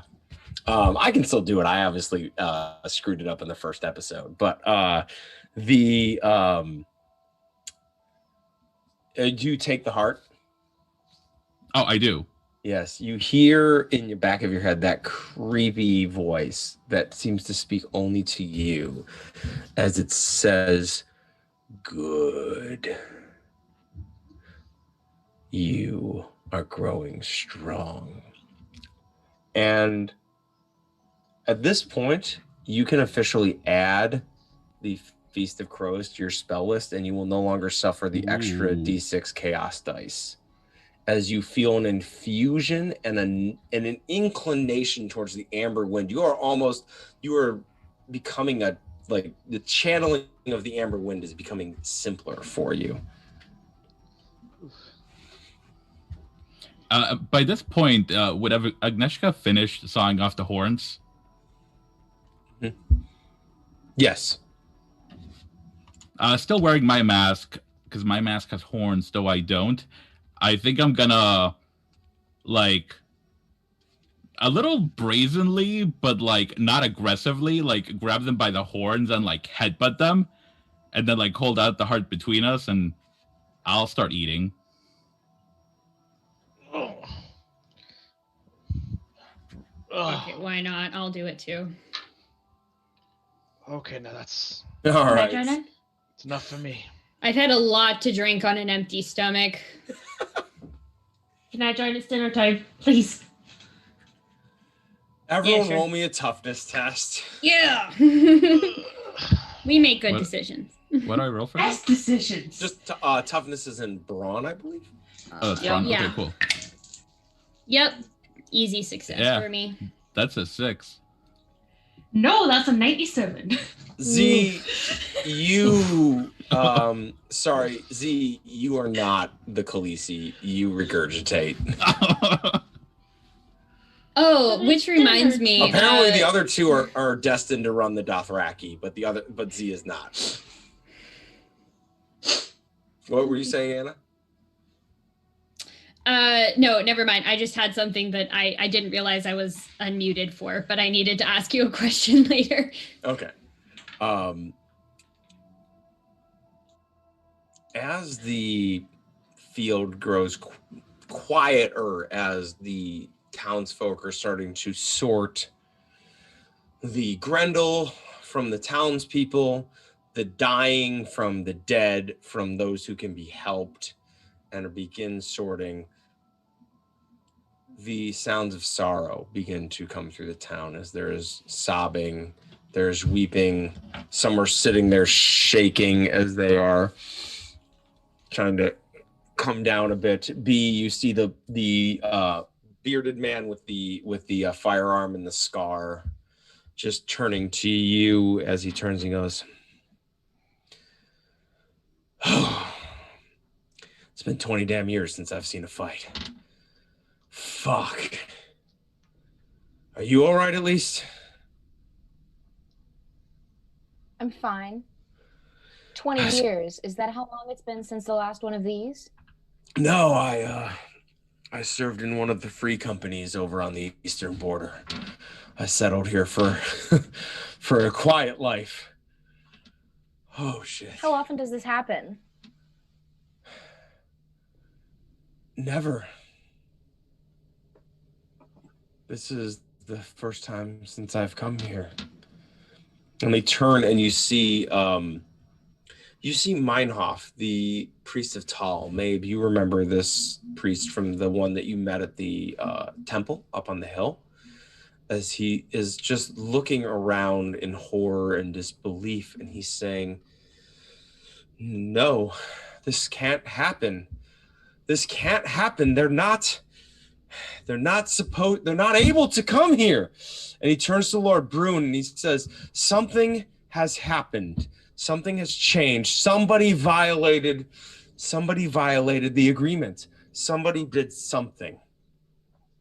And you see Lord Brune look around, and he says, and Lord Brune, standing there, sword out, blood on his arm from fighting, not his noble high cheekbones, long hair, and he turns and says,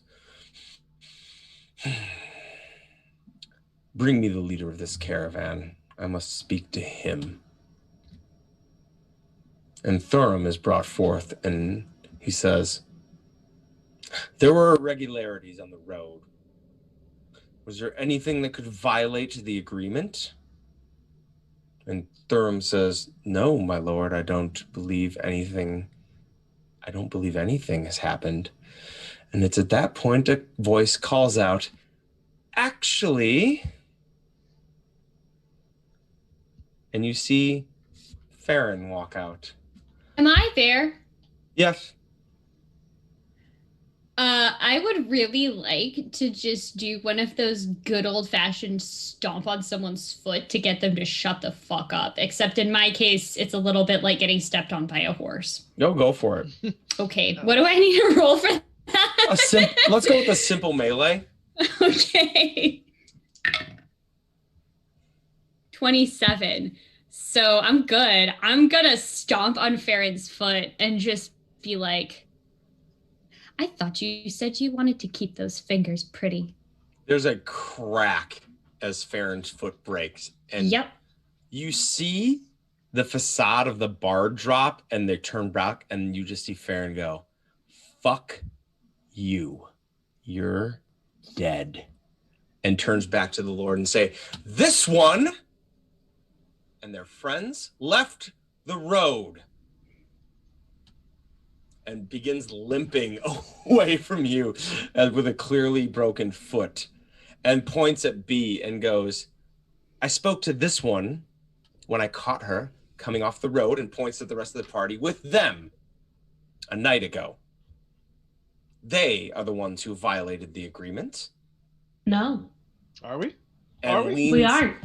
Leans Nope. into the Lord and goes, the human girl stole something from me in her bag. As you run her into the forest, I'd very much appreciate it back. And you see the Lord just kind of... I'm going to pipe up. What do you have to say for yourselves? I'm going to pipe up and I'm going to turn to the elf and say, last I recall, you were so drunk when we bumped into each other that you wouldn't know which way was up or down, let alone which direction I was coming from.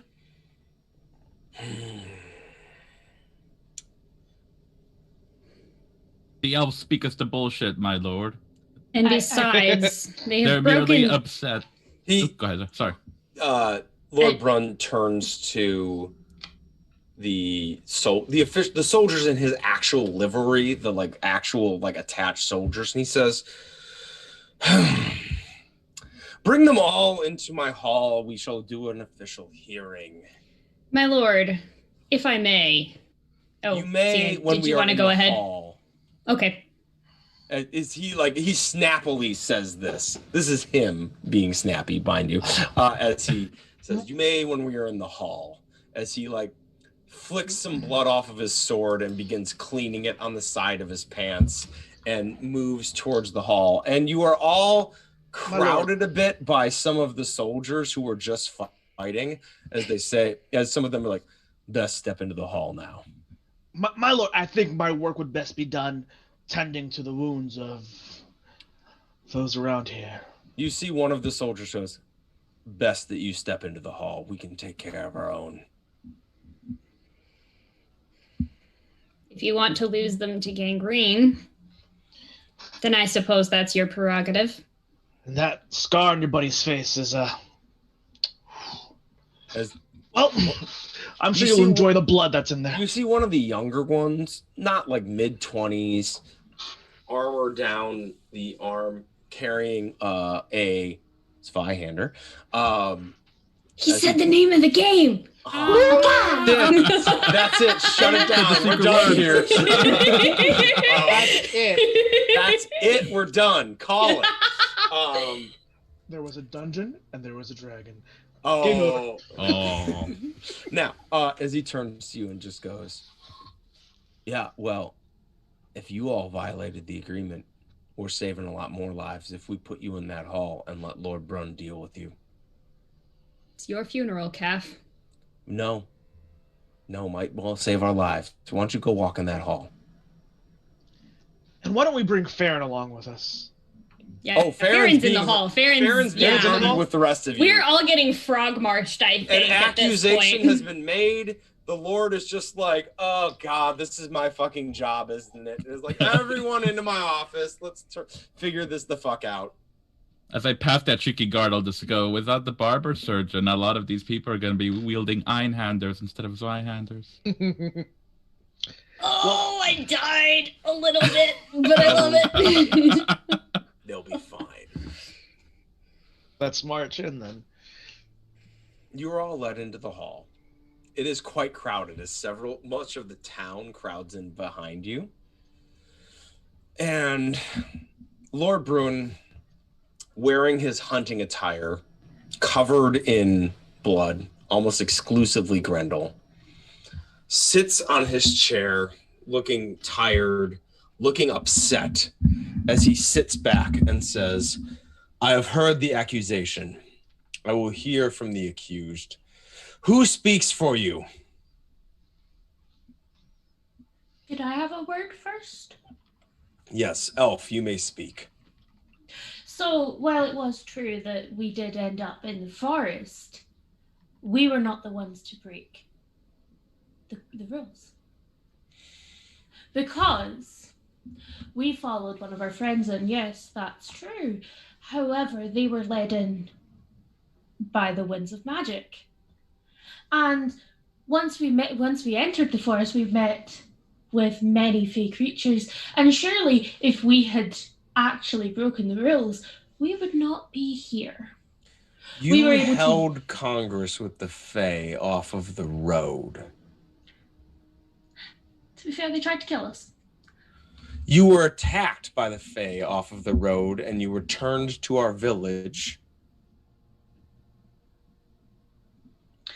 Because With all we were due granted respect. You see a creeping smile beginning to appear on the Lord's face. That Z and Agnieszka, you distinctly recognize. Yep. Agnieszka, This is the make yourself comfortable bullshit smile that he gave our card cheating stabbing buddy earlier for sure. With all due respect, my lord, as one descended from the Fae myself, I do have the right to travel where I please within the Twilight Wood, and these people acted as my guests. The red-cap scum that attacked us broke and violated the laws of hospitality and the laws of sovereignty that we accord to each other within this wood. Moreover... Is that so? Who do you claim allegiance to in the wood? I claim allegiance to the Winter King, who protects and guides my people. Well, the Winter Queen. Wow, the Fae here hold court. It is the Twilight Court that calls this home. Now, as a quick aside for Agnieszka, he doesn't understand the subtleties there. You actually know more about him, and he's missing it. So this is one of those like eye roll, like, oh God, like you filthy casual. Yeah. My lord, again, with all due respect, your jurisdiction extends to the boundaries of this town. No further. That is eminently fair. If I were to put it... That is eminently fair. I have well within my bounds to put you outside the boundaries of this town. Which is also fair. However, if we are to be on trial for anything, then surely, and I will turn over to where Farron is standing, it is the person who has broken their sworn oath to myself and my traveling companions, not to cause them any harm until we reach the terminus of our journey upon this Twilight Road. Farron who would become says, a treacherous snake to turn us over to you. Farron flashes you a smile and says, I cause you no harm. I simply report the actions to the lawful authority in this land who requested to know of anyone who broke the compact. Which, of course, I don't. you all fit the description of. I do you no harm. You have done it to yourself.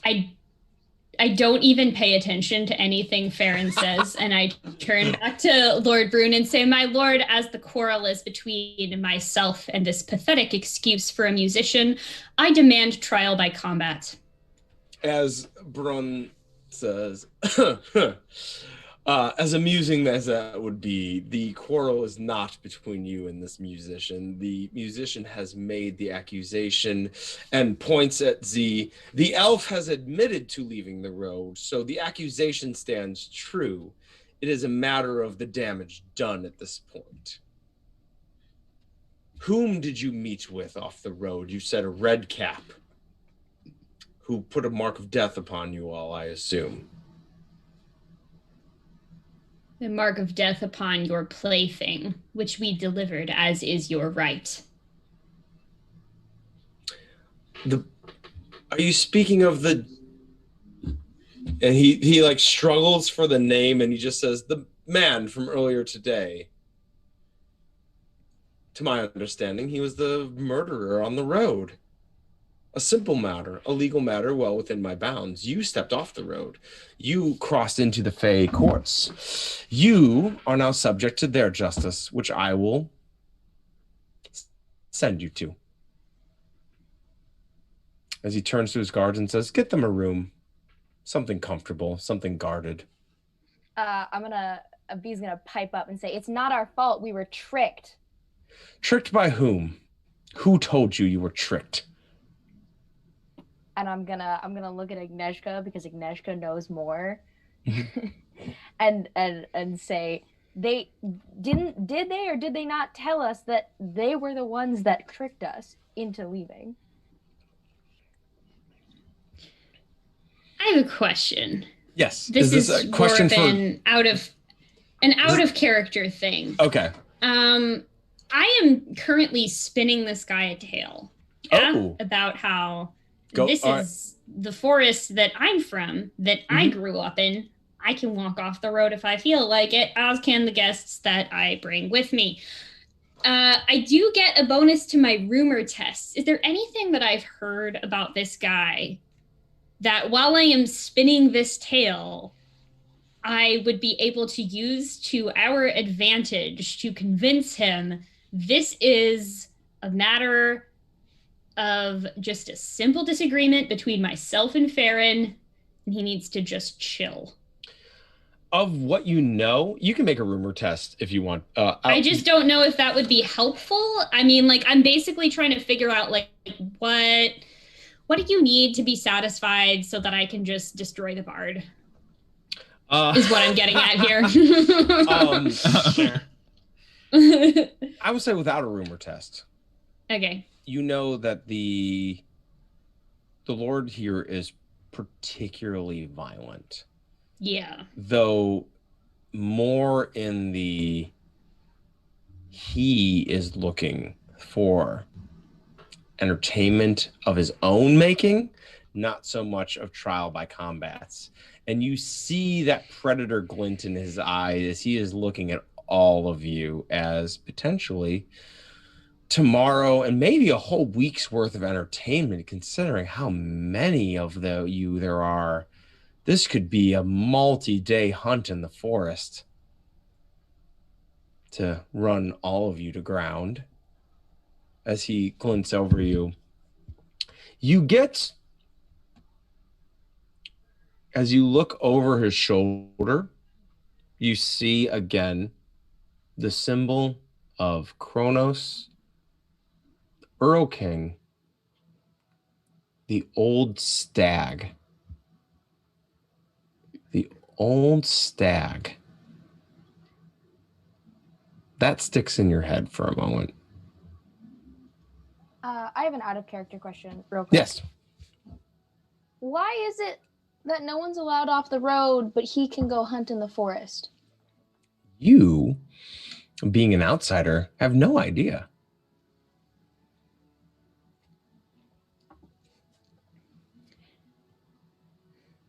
Okay. Very well then.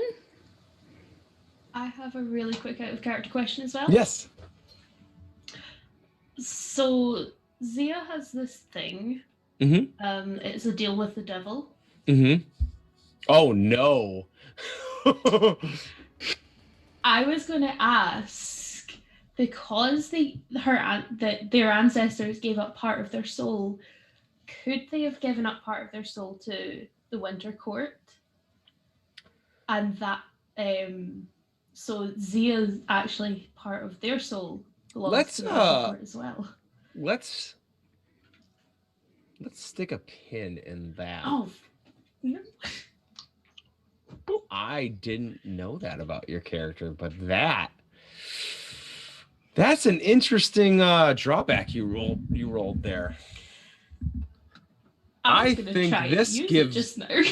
this gives my thoughts of where to go with the goblin blood. Oh shit. The more clarity. Yeah, we did do that, didn't we? Yeah, that's the thing. I have some clarity on that now. But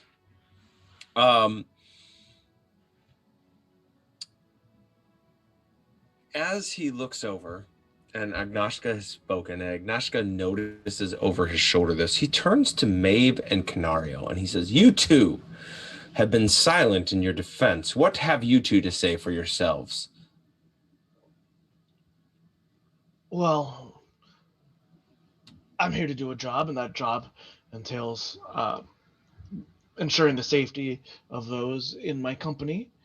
And I saw it fit that I'd follow in case of any dire injuries. Hmm. As you see, I stand to be the voice of reason amongst these, lack of a better term, children. And What little good it's.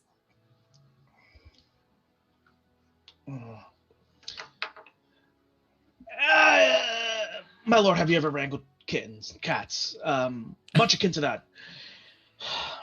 They're a difficult bunch, but I've taken this charge as my own.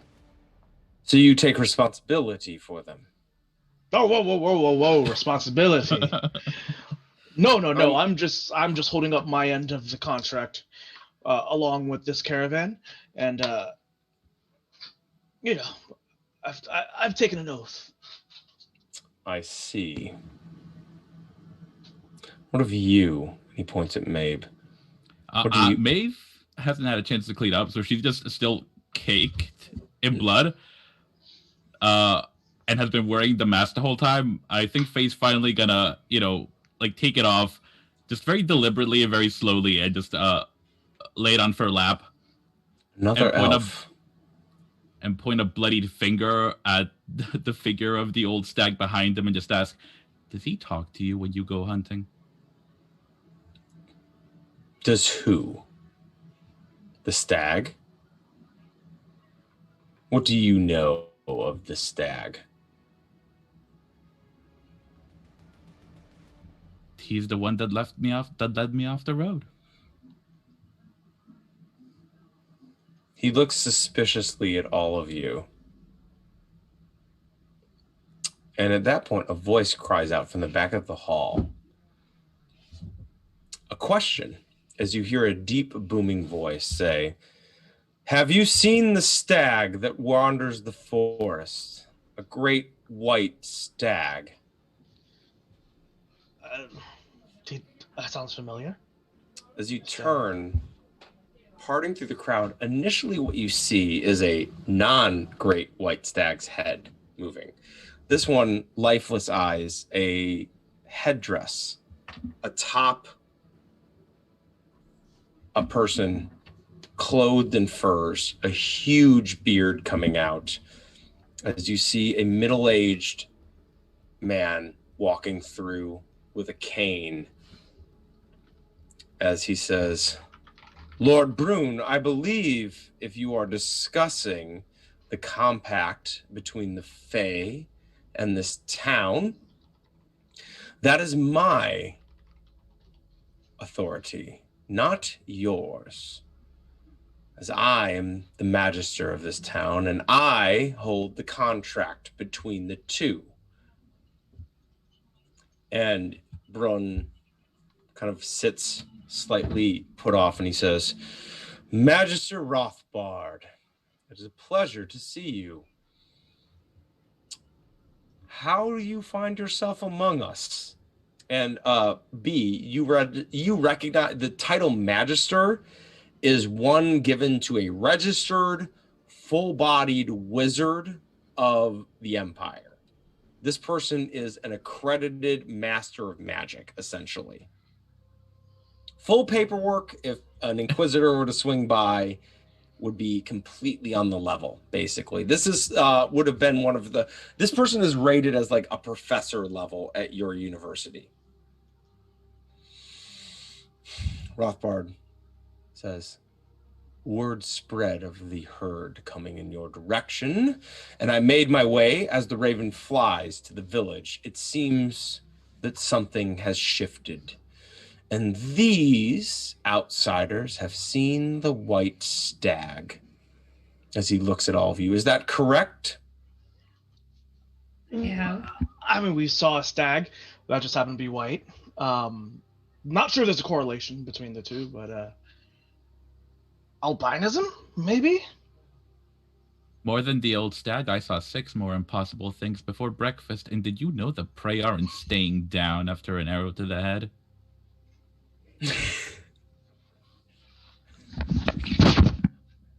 You see him tilt his head, look at Maeve, and you see something pass over his eyes.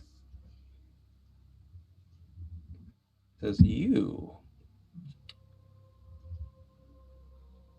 have the amber wind about you. You are a talent. He turns and looks across the group, and his eyes, again, with that something passing over, centers on B.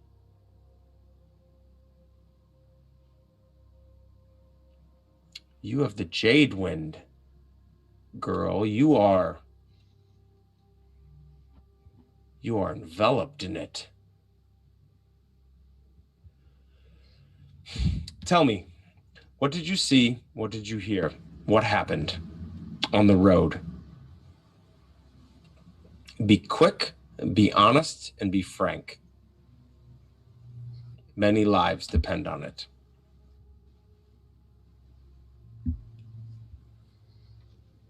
Well, you see, I got hit by a bad case of the brown wind, if you know what I'm saying. And it just seems that, my lord, this is too much pressure for me right now. I'm just a barber surgeon. And honestly, I feel like I may be in way over my head with that. What does Canario know about any of this? Like, is any of this common? You've been on Twilight Road before, correct? Yes.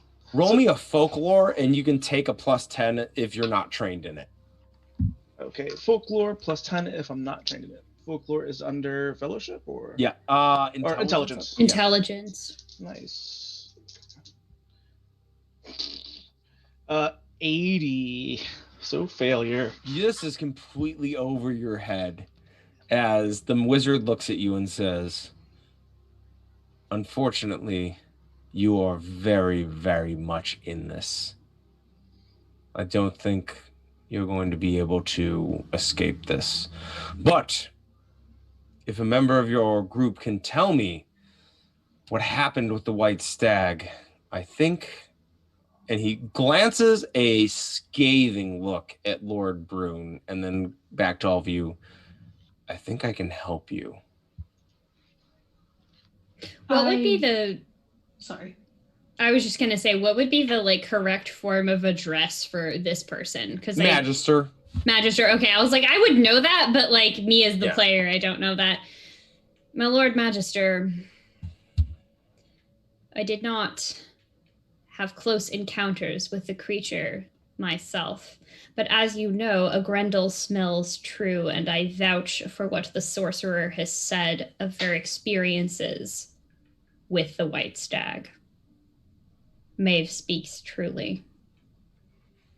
Mabe speaks truly. Which among you is Mabe? I'll raise another bloodied finger. What do you know of the White Stag?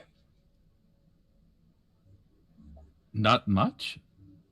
He saved us from the redcaps who follow the newcomer, but based on the vessels that keep moving after being put down, the newcomer does not seem to be of the Fae.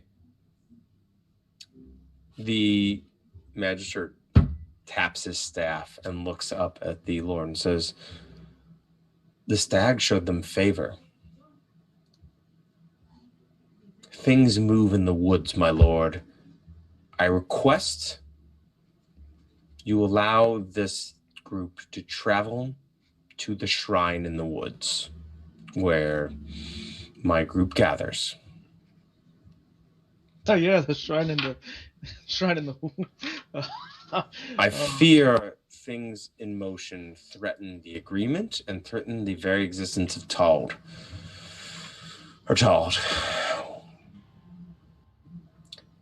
Allow them to move, and we shall determine the true meaning of what is happening. Brune lets out a long, just...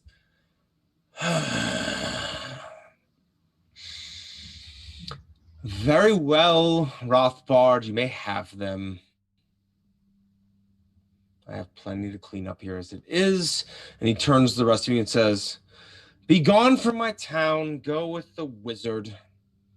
He has use for you. I impart your care to the wizard. You are now under his custody." And he turns to Thalm and says, "Is this acceptable to you? Do you need any of them?" And he says, "No, my lord, you, of course." And Farron says, "About the bag for the woman." And the Burn says, "Be silent. She keeps her goods."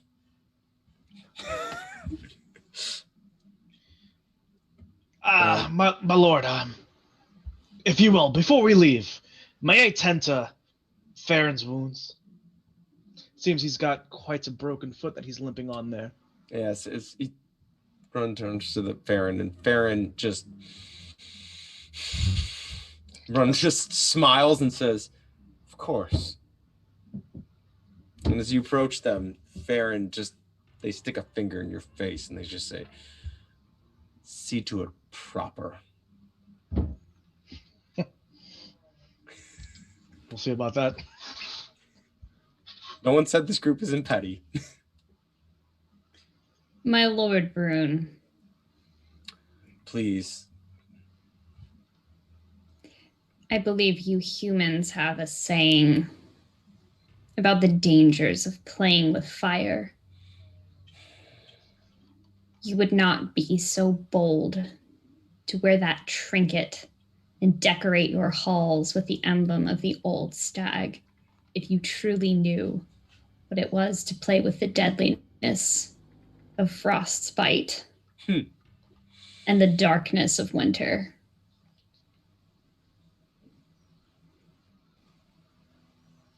He stares at you for a long time and he says,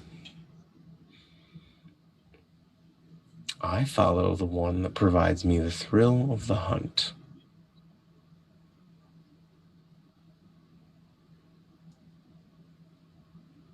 The one that allows you to step above your station? I stand above no station. This town is mine by rights. I am an elector, I am a lord, and my family has held this town for generations. And with that, you may leave my hall. And I hope you like fleeting joy and fleeting glory. And I will leave. Canario, would you like to tend to the wound of Farron? Oh, yes. How good of a job are you doing? I would like to pipe up briefly and say, as a student of academic and purely academic curiosity, I would like to help with this wound. And I assume we are going to a private space to do so? Oh, we are. We are. I'm sure there's a tent somewhere. Yeah, I'll make sure nobody comes in and bothers. Oh, God. And Zia would hand be a vial of folkbane, just subtly.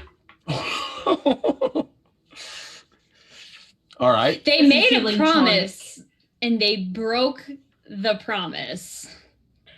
Yes. Farron is looking really salty at this moment. Uh-huh. Mm-hmm. Well, No. Dear Farron,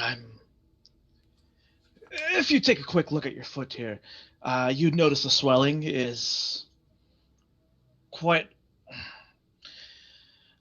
I don't know how to put this to you kindly, but your foot is infected, and it seems that we might have to amputate it. Farron looks at you and just goes, "Fuck you." Fair enough, Farron. But you see, you had to open your mouth, and if I don't get home to see my wife and daughter because of you, taking care of your foot would be the least I could do. And he's just gonna, we'll shade it on that. Yeah.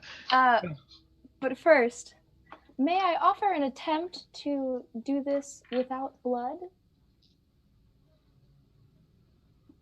What would you like to do? I would like to move close to Farron, look them directly in the eyes and say, "You want your magic? You want your book? Fine." And press a hand to them and try to channel magic into them so that the earth envelops them. Ooh. Roll me a incantation test -10. Can I use one of those chaos dice? You can, but I'm going to number one, you're using a spell that you don't fully understand yet, and you're using it. So I was gonna throw 2 chaos dice on you. Oh, okay. So you're at 2 chaos dice already. Oh, okay. So I'm at 2 chaos dice Cast that protein. at the flat roll. Okay. Yeah. So I roll the chaos dice if I succeed, right? No, either way. You roll it chaos anyway. dice. Yeah. Oh, okay. Yeah. Gotcha. But I You're roll like to see if I succeed conduiting first. power. Yeah. Okay, so the roll with the 2d6 is separate from the roll with the 2d10. Yeah. Oh no. So you roll your incantation test to see if it works. Okay. Either way, you roll the 2d6. And then after, okay. And if cool, you want to roll cool. a third d6, you can bring your spell up to a flat roll. You're at a -10 currently for incantation. I mean, okay, so I have a dot in incantation, so that just brings it down to the regular already. Yeah, so I so- can get correct. Yeah. Yeah. So I think I'll just Okay. You do it without it? I'll just Okay. I'll, Go for it. I'm so tempted, but I'm gonna go without. Aren't you tempted though? I rolled a 17. Ooh, okay. So Ooh. you're trying to drop Farron in and not let Farron come out? I want them to be enveloped by roots from the ground and sucked into the earth, never to be seen again. Ooh, so you take them outside as you channel this, and Farron just looks at you and goes, "Child, what could you possibly do? You don't even know how to use that book. You're nothing but an infant. Well, how does B cast this spell?" I'm gonna say, any fool can read a recipe, and then stomp a foot on the ground and press her hands into their shoulders and just push down on their shoulders.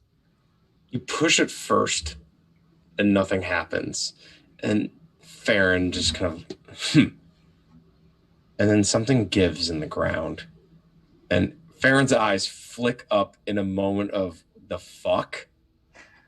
And the first root springs out of the ground and wraps over Farron's shoulder. And you see, for the first time, legitimate fear cross into Farron's face. Yes. And suddenly just sucked into the ground. Farron doesn't even have time to say anything, just reaches out and misses grabbing at the bag holding the book, and the hand is dragged underground as it solidifies.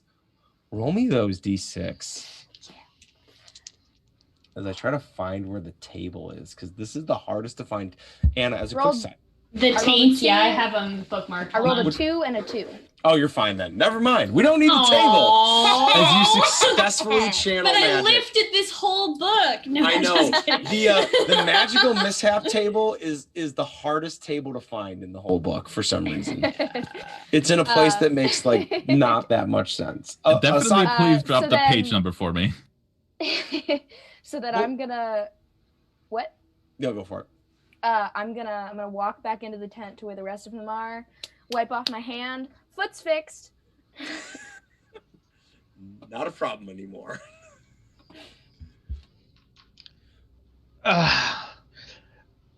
To be honest with you, Tullaby, that does not make me feel good. But as I said to him, if they were the cause for me not to see my family again. Anyway, I shouldn't get caught up in this. How about we get along now? Rothbard stands waiting. Though to be perfectly honest, B, does put me in your debt. As you have dispatched the person who broke their oath to me. To protect you.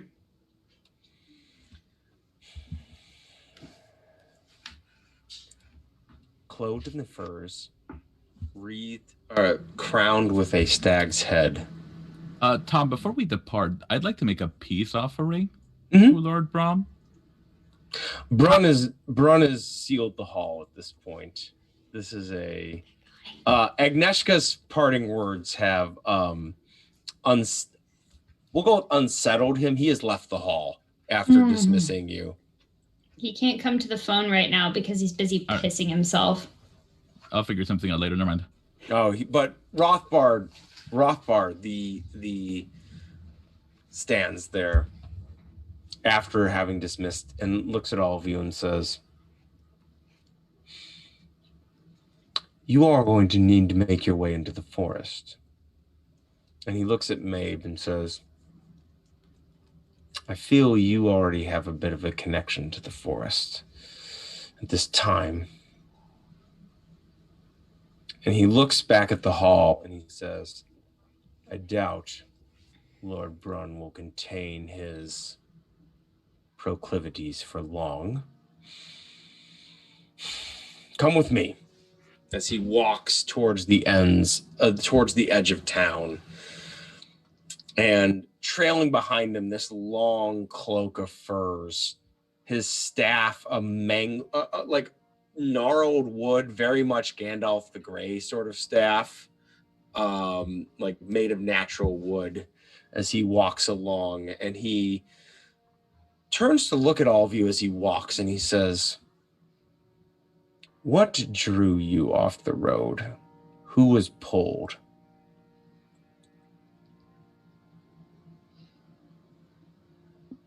There were Don't lights. Narcubby. I'll step forward and just say, with the dancing lights. "Yes, I imagine. With your affinity for the amber wind and the swirling natures of it recently, you were likely drawn off the road through magical means." And he turns to look at B and says, "The jade wind also is strong here. The Fae trend towards those two magics. They are of those magics. They're creatures of magic and can manipulate those who have the gift, but have not yet learned how to control it properly. What of the rest of you? Helping your friends?" Turns to Canario. "Is that correct?" It checks out. Speaks well of you, at least. Yeah. You will need Have each you- other in the wood. I gave my word to protect Maeve. Excellent. He turns to look, I'm going to remain here for a day to make sure that Lord Bruin does not become bored and go back on his word after you are in the forest. He's a child that needs watching. But there's a small conclave of those who hold to the old ways of Tall in the forest. If you travel east for a day, you will come to a ridge line and a creek. You travel north along it, and you'll come to a wetland. Our settlement is in a high place in the center of the wetland. A day and a half of travel. I will meet you there. Very quickly would a cart make the journey? No, there are no roads. Rely on landmarks that are not trees, we'll say, as the trees can move about in this forest. Find the ridgeline at the end of the first day. There is a campsite in it that will be your marker that you are on the correct path. I would just like to make a mental note that as he's saying this, I'm very actively smelling what this guy smells like, since it's likely that he has been to this place multiple times before. And therefore, if we get lost, I can attempt to follow that on our way to this definitely not a cult in the middle of a high place, in the middle of a wetland in the wood. As you smell him, his eyes fall upon you, and he says, you are one of winter. I am. And he sees the third eye. You have the mark of the wise and the perceptive. Well, Are you of the Twilight Court? Do you hold your oath to the Twilight Sisters? I do not know this court. I only know that as a fawn, my mother told me I would see my death twice. I suppose she didn't see this one coming. You all are now entangled in business far beyond even my understanding. We shall meet in the village, in the forest, and from there, we'll determine our next steps. And he turns to look at Bee and Maeve, and he says, and perhaps discuss your talents a bit.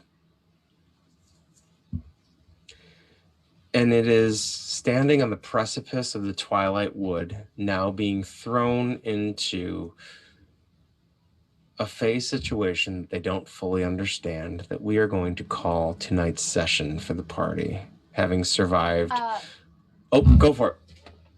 Before this guy leaves us, as he's turning, B is gonna give a really gentle tug on his sleeve. Do you happen to have a copy of that contract I can look over? Have you ever dealt with the Fae before? I was just assuming there'd be something in writing. It's bold of you to assume there's something in writing. Okay. It is in the minds of the Twilight Sister and the Magister of Tald is where the compact is held. I hold it as my predecessor held it, as her predecessor held it. And it stands on the very brink of obliteration, as does the Twilight Court.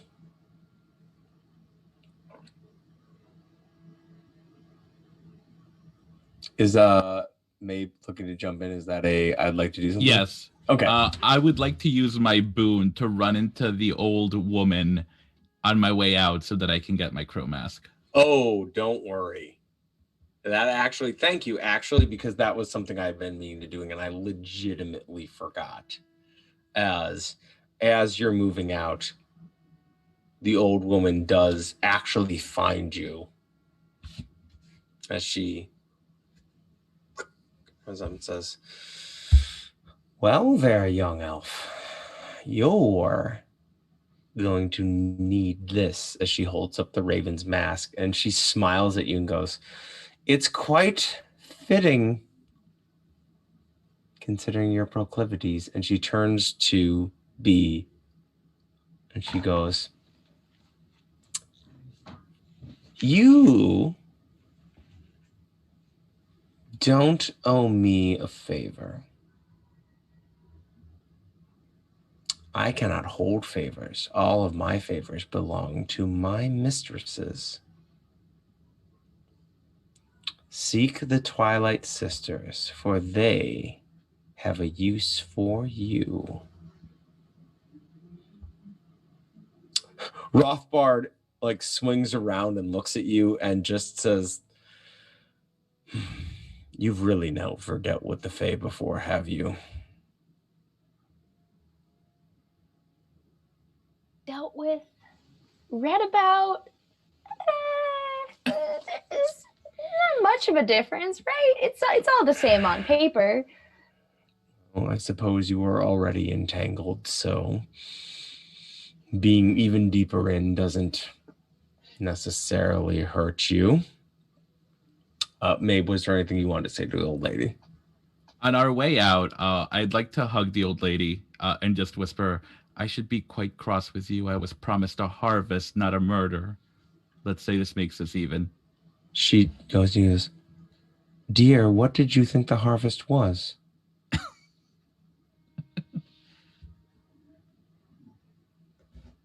And we're going to call it right there. So we're going to go around. We're going to go in reverse order. Where can we find everyone? How's everybody doing? And all of that great stuff. Starting with Anna. Anna, how are you doing? And where can we find more of your lovely face? Anna is loving this because this is literally every fantasy and horror trope that I enjoy with every fiber of my being, even as it makes me squirm and rage against the dying of the light. Agnieszka, however, is very intrigued to figure out what is the deal with this Twilight Court that she has never heard of, never really had dealings with, needs to figure out what is going on. We'll talk about Oh yeah, I'm sure. Yeah, I'm sure we'll talk about it. And also, like, just, you know, having fun with the fact that we Fae creatures take our promises very seriously. So, you know, now I gotta be a solid because she kind of destroyed my nemesis, which was very satisfying. I'm not going to lie. On like both character and player levels, that was extraordinarily satisfying. I gotta be honest. Goodbye. And be like just tag teaming Theron. Like I don't know why I didn't see that coming. I should have, but that was rather satisfying. If ever there was a moment to play Goodbye Earl by the Chicks, this would be the time. And I fucking love it. Something wrong with those peas there, Earl? Yeah, right. Oops, sorry. Right. As for where you can find me elsewhere, you can find me at Namiria941, most places on the internet, Twitter, Discord, etc., etc. Also on Fridays before I play this game, I have an earlier game of Lancer on Valdriant's channel, which is my first time ever playing a mech sort of game. I just got a new license. I kind of know what that means. Mostly it means I get to do cool sniper shit because I'm playing a stealth rogue type character, which I have never played before in a TTRPG. Fun fact, I've never even played a rogue in D&D. So this is my first time. Yeah, like this is my first time playing a stealthy character that's just like pew pew from a distance. Also coming up on Monday on Colin Namacon's channel, we are finally having our premiere of my most anticipated game, which is a game of Estate. It is an amazing Victorian cyberpunk type game, limited series where I play Jane Card, the renowned ghost fighter of Mire End, who does similarly scary things with her knife. I have been so excited. We've been working on a lot of like interstitial scene teens for you all to watch before this series starts up again. So definitely go check that out. And then in the not too distant future, in like mid to late February, I will be GMing a game of Parslings on Weave the Tale.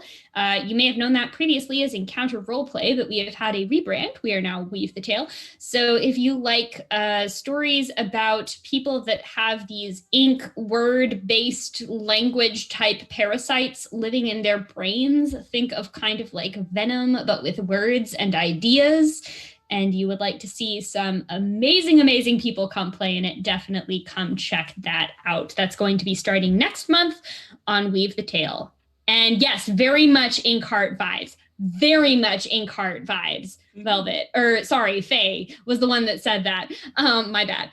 But yeah, it's absolutely fantastic. It's a game unlike any other I have run or played before. Definitely come check that out. Super exciting. I'm excited for all of that. Moving on down to Faye down there. Faye, what do you got coming up? Where can we find you and how are you doing? Faye's doing great. I'm not terrified at all. Good. Shit. And you can find me on my channel at Almost Faye.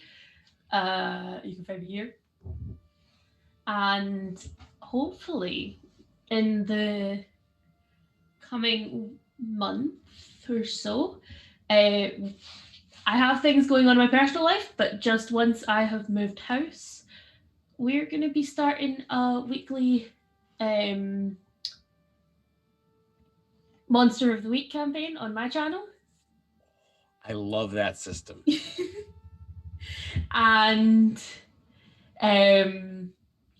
yeah, it's basically kind of like supernatural twinned with a sort of criminal vibes, sort of criminal mind sort of vibe. Yeah, that's awesome. I'm so excited for it. It's a great system, and role players like you can do so much with it. I'm also really excited because it's been a while since I DM'd, and I miss DMing.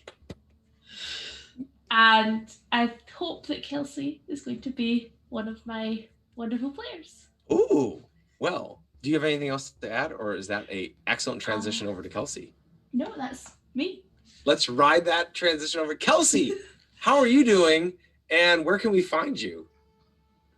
I'm doing great. I'm having a wonderful time. I love causing problems. I am Kelsey. I have been Twilight Harper this evening.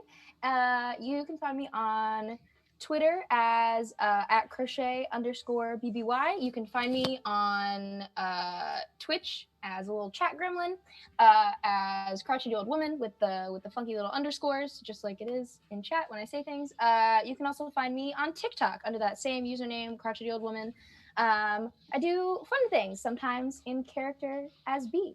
I also do crochet and embroidery commissions. I'm a fiber artist and I'm a writer, and I may or may not be part of Monster of the Week coming up soon. Outstanding.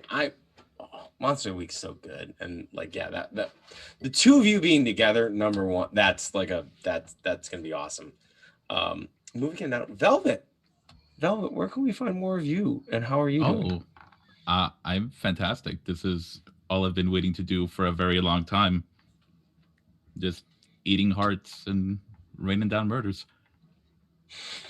You can find me pretty much everywhere on the interwebs at OG Brown Sugar, mainly the Bird app and Twitch whenever I get my shit together again. You can find me here on Fridays, Thursdays on Chromatic Chimera. Next week will be the big finale of Olympus 2299, where I also play someone who does the murders. Surprise. I'm consistent in my branding. Next Monday, TTRPGs, like you kind of gotta murder things, right? It's a prerequisite. I'm contractually obligated to murder things. Mm-hmm. Next Monday, you can find me on Everybody Crits with the lovely Julio for ex-millennials, which he can tell you more about. And then you can also find me on the Stories of a Broken Sun Flight Risk podcasts. Excellent. And Julio, please tell us more about ex-millennials. Ooh, Ex-Millennials picks back up on Monday. Our fledgling cast of X-Men, or You know what? They haven't even decided on a name yet, surprisingly. X Kids. I'm gonna give them some time to, get some R&R, some rest and relaxation. But if you're a fan of the comics, that never goes anywhere near well. So X Millennials, on the overall gist of it, is going to be an X-Men reimagining if the X-Men were formed in 2004. It's a great year. It was a great year for music and culture. And you can find that on Everybody Crits on Twitch Monday night at 9. Yeah. That is excellent. And I also, as someone who enjoys like the sport of throwing people, I love that Canario dropped someone on their head and killed them in this game. Like that makes me happy on a level of like I haven't been to a gym and been able to throw someone with violent intent since September, and that like scratched an itch for me. That made me so happy. Yeah. Like, no, you're going on your head and you're fucking dying. I woke up this morning and I'm like, someone's gonna get the Bane treatment. Canario's just gonna just deadlift someone up into the air, smash them back down to the ground. It has to happen. The Black Knight is the best finisher. And yeah, so that made me so happy. I have some ideas for Canario. I love it. Thoughts. We'll talk. Of course. I am Tom TV Grant. This is my home currently, with the only reoccurring stream happening here on Fridays. However, on Sunday, I will be over on Cowinomicon with my friend Colin, playing a one-shot of Aegon, a system based in Greek mythology that I've never played before, which I am hyped for. I am playing a clever-eyed character. I'm very much going for a Hector-inspired warrior who Hector / Ulysses, like thinks his way through problems, thinks his way through fights sort of character. I have no idea how it's going to work in the system, but it's going to be super fun on Sunday night on Cowinomicon. Other than that, I'm just here and on TP_Grant on Twitter. If you want the sport of throwing people and then choking them, I mostly just tweet about that at this point on Twitter. So if you want to come to see that, that is my other primary hobby. But roll them up. Just roll them up. Exactly. It's like folding clothes, but the people are still in the clothes. Now, you can find us all back here as they travel into the Twilight Wood and determine what exactly is happening next Friday, right here on Critical Misses Beyond the Twilight Road. And we will see you all next Friday. Goodbye.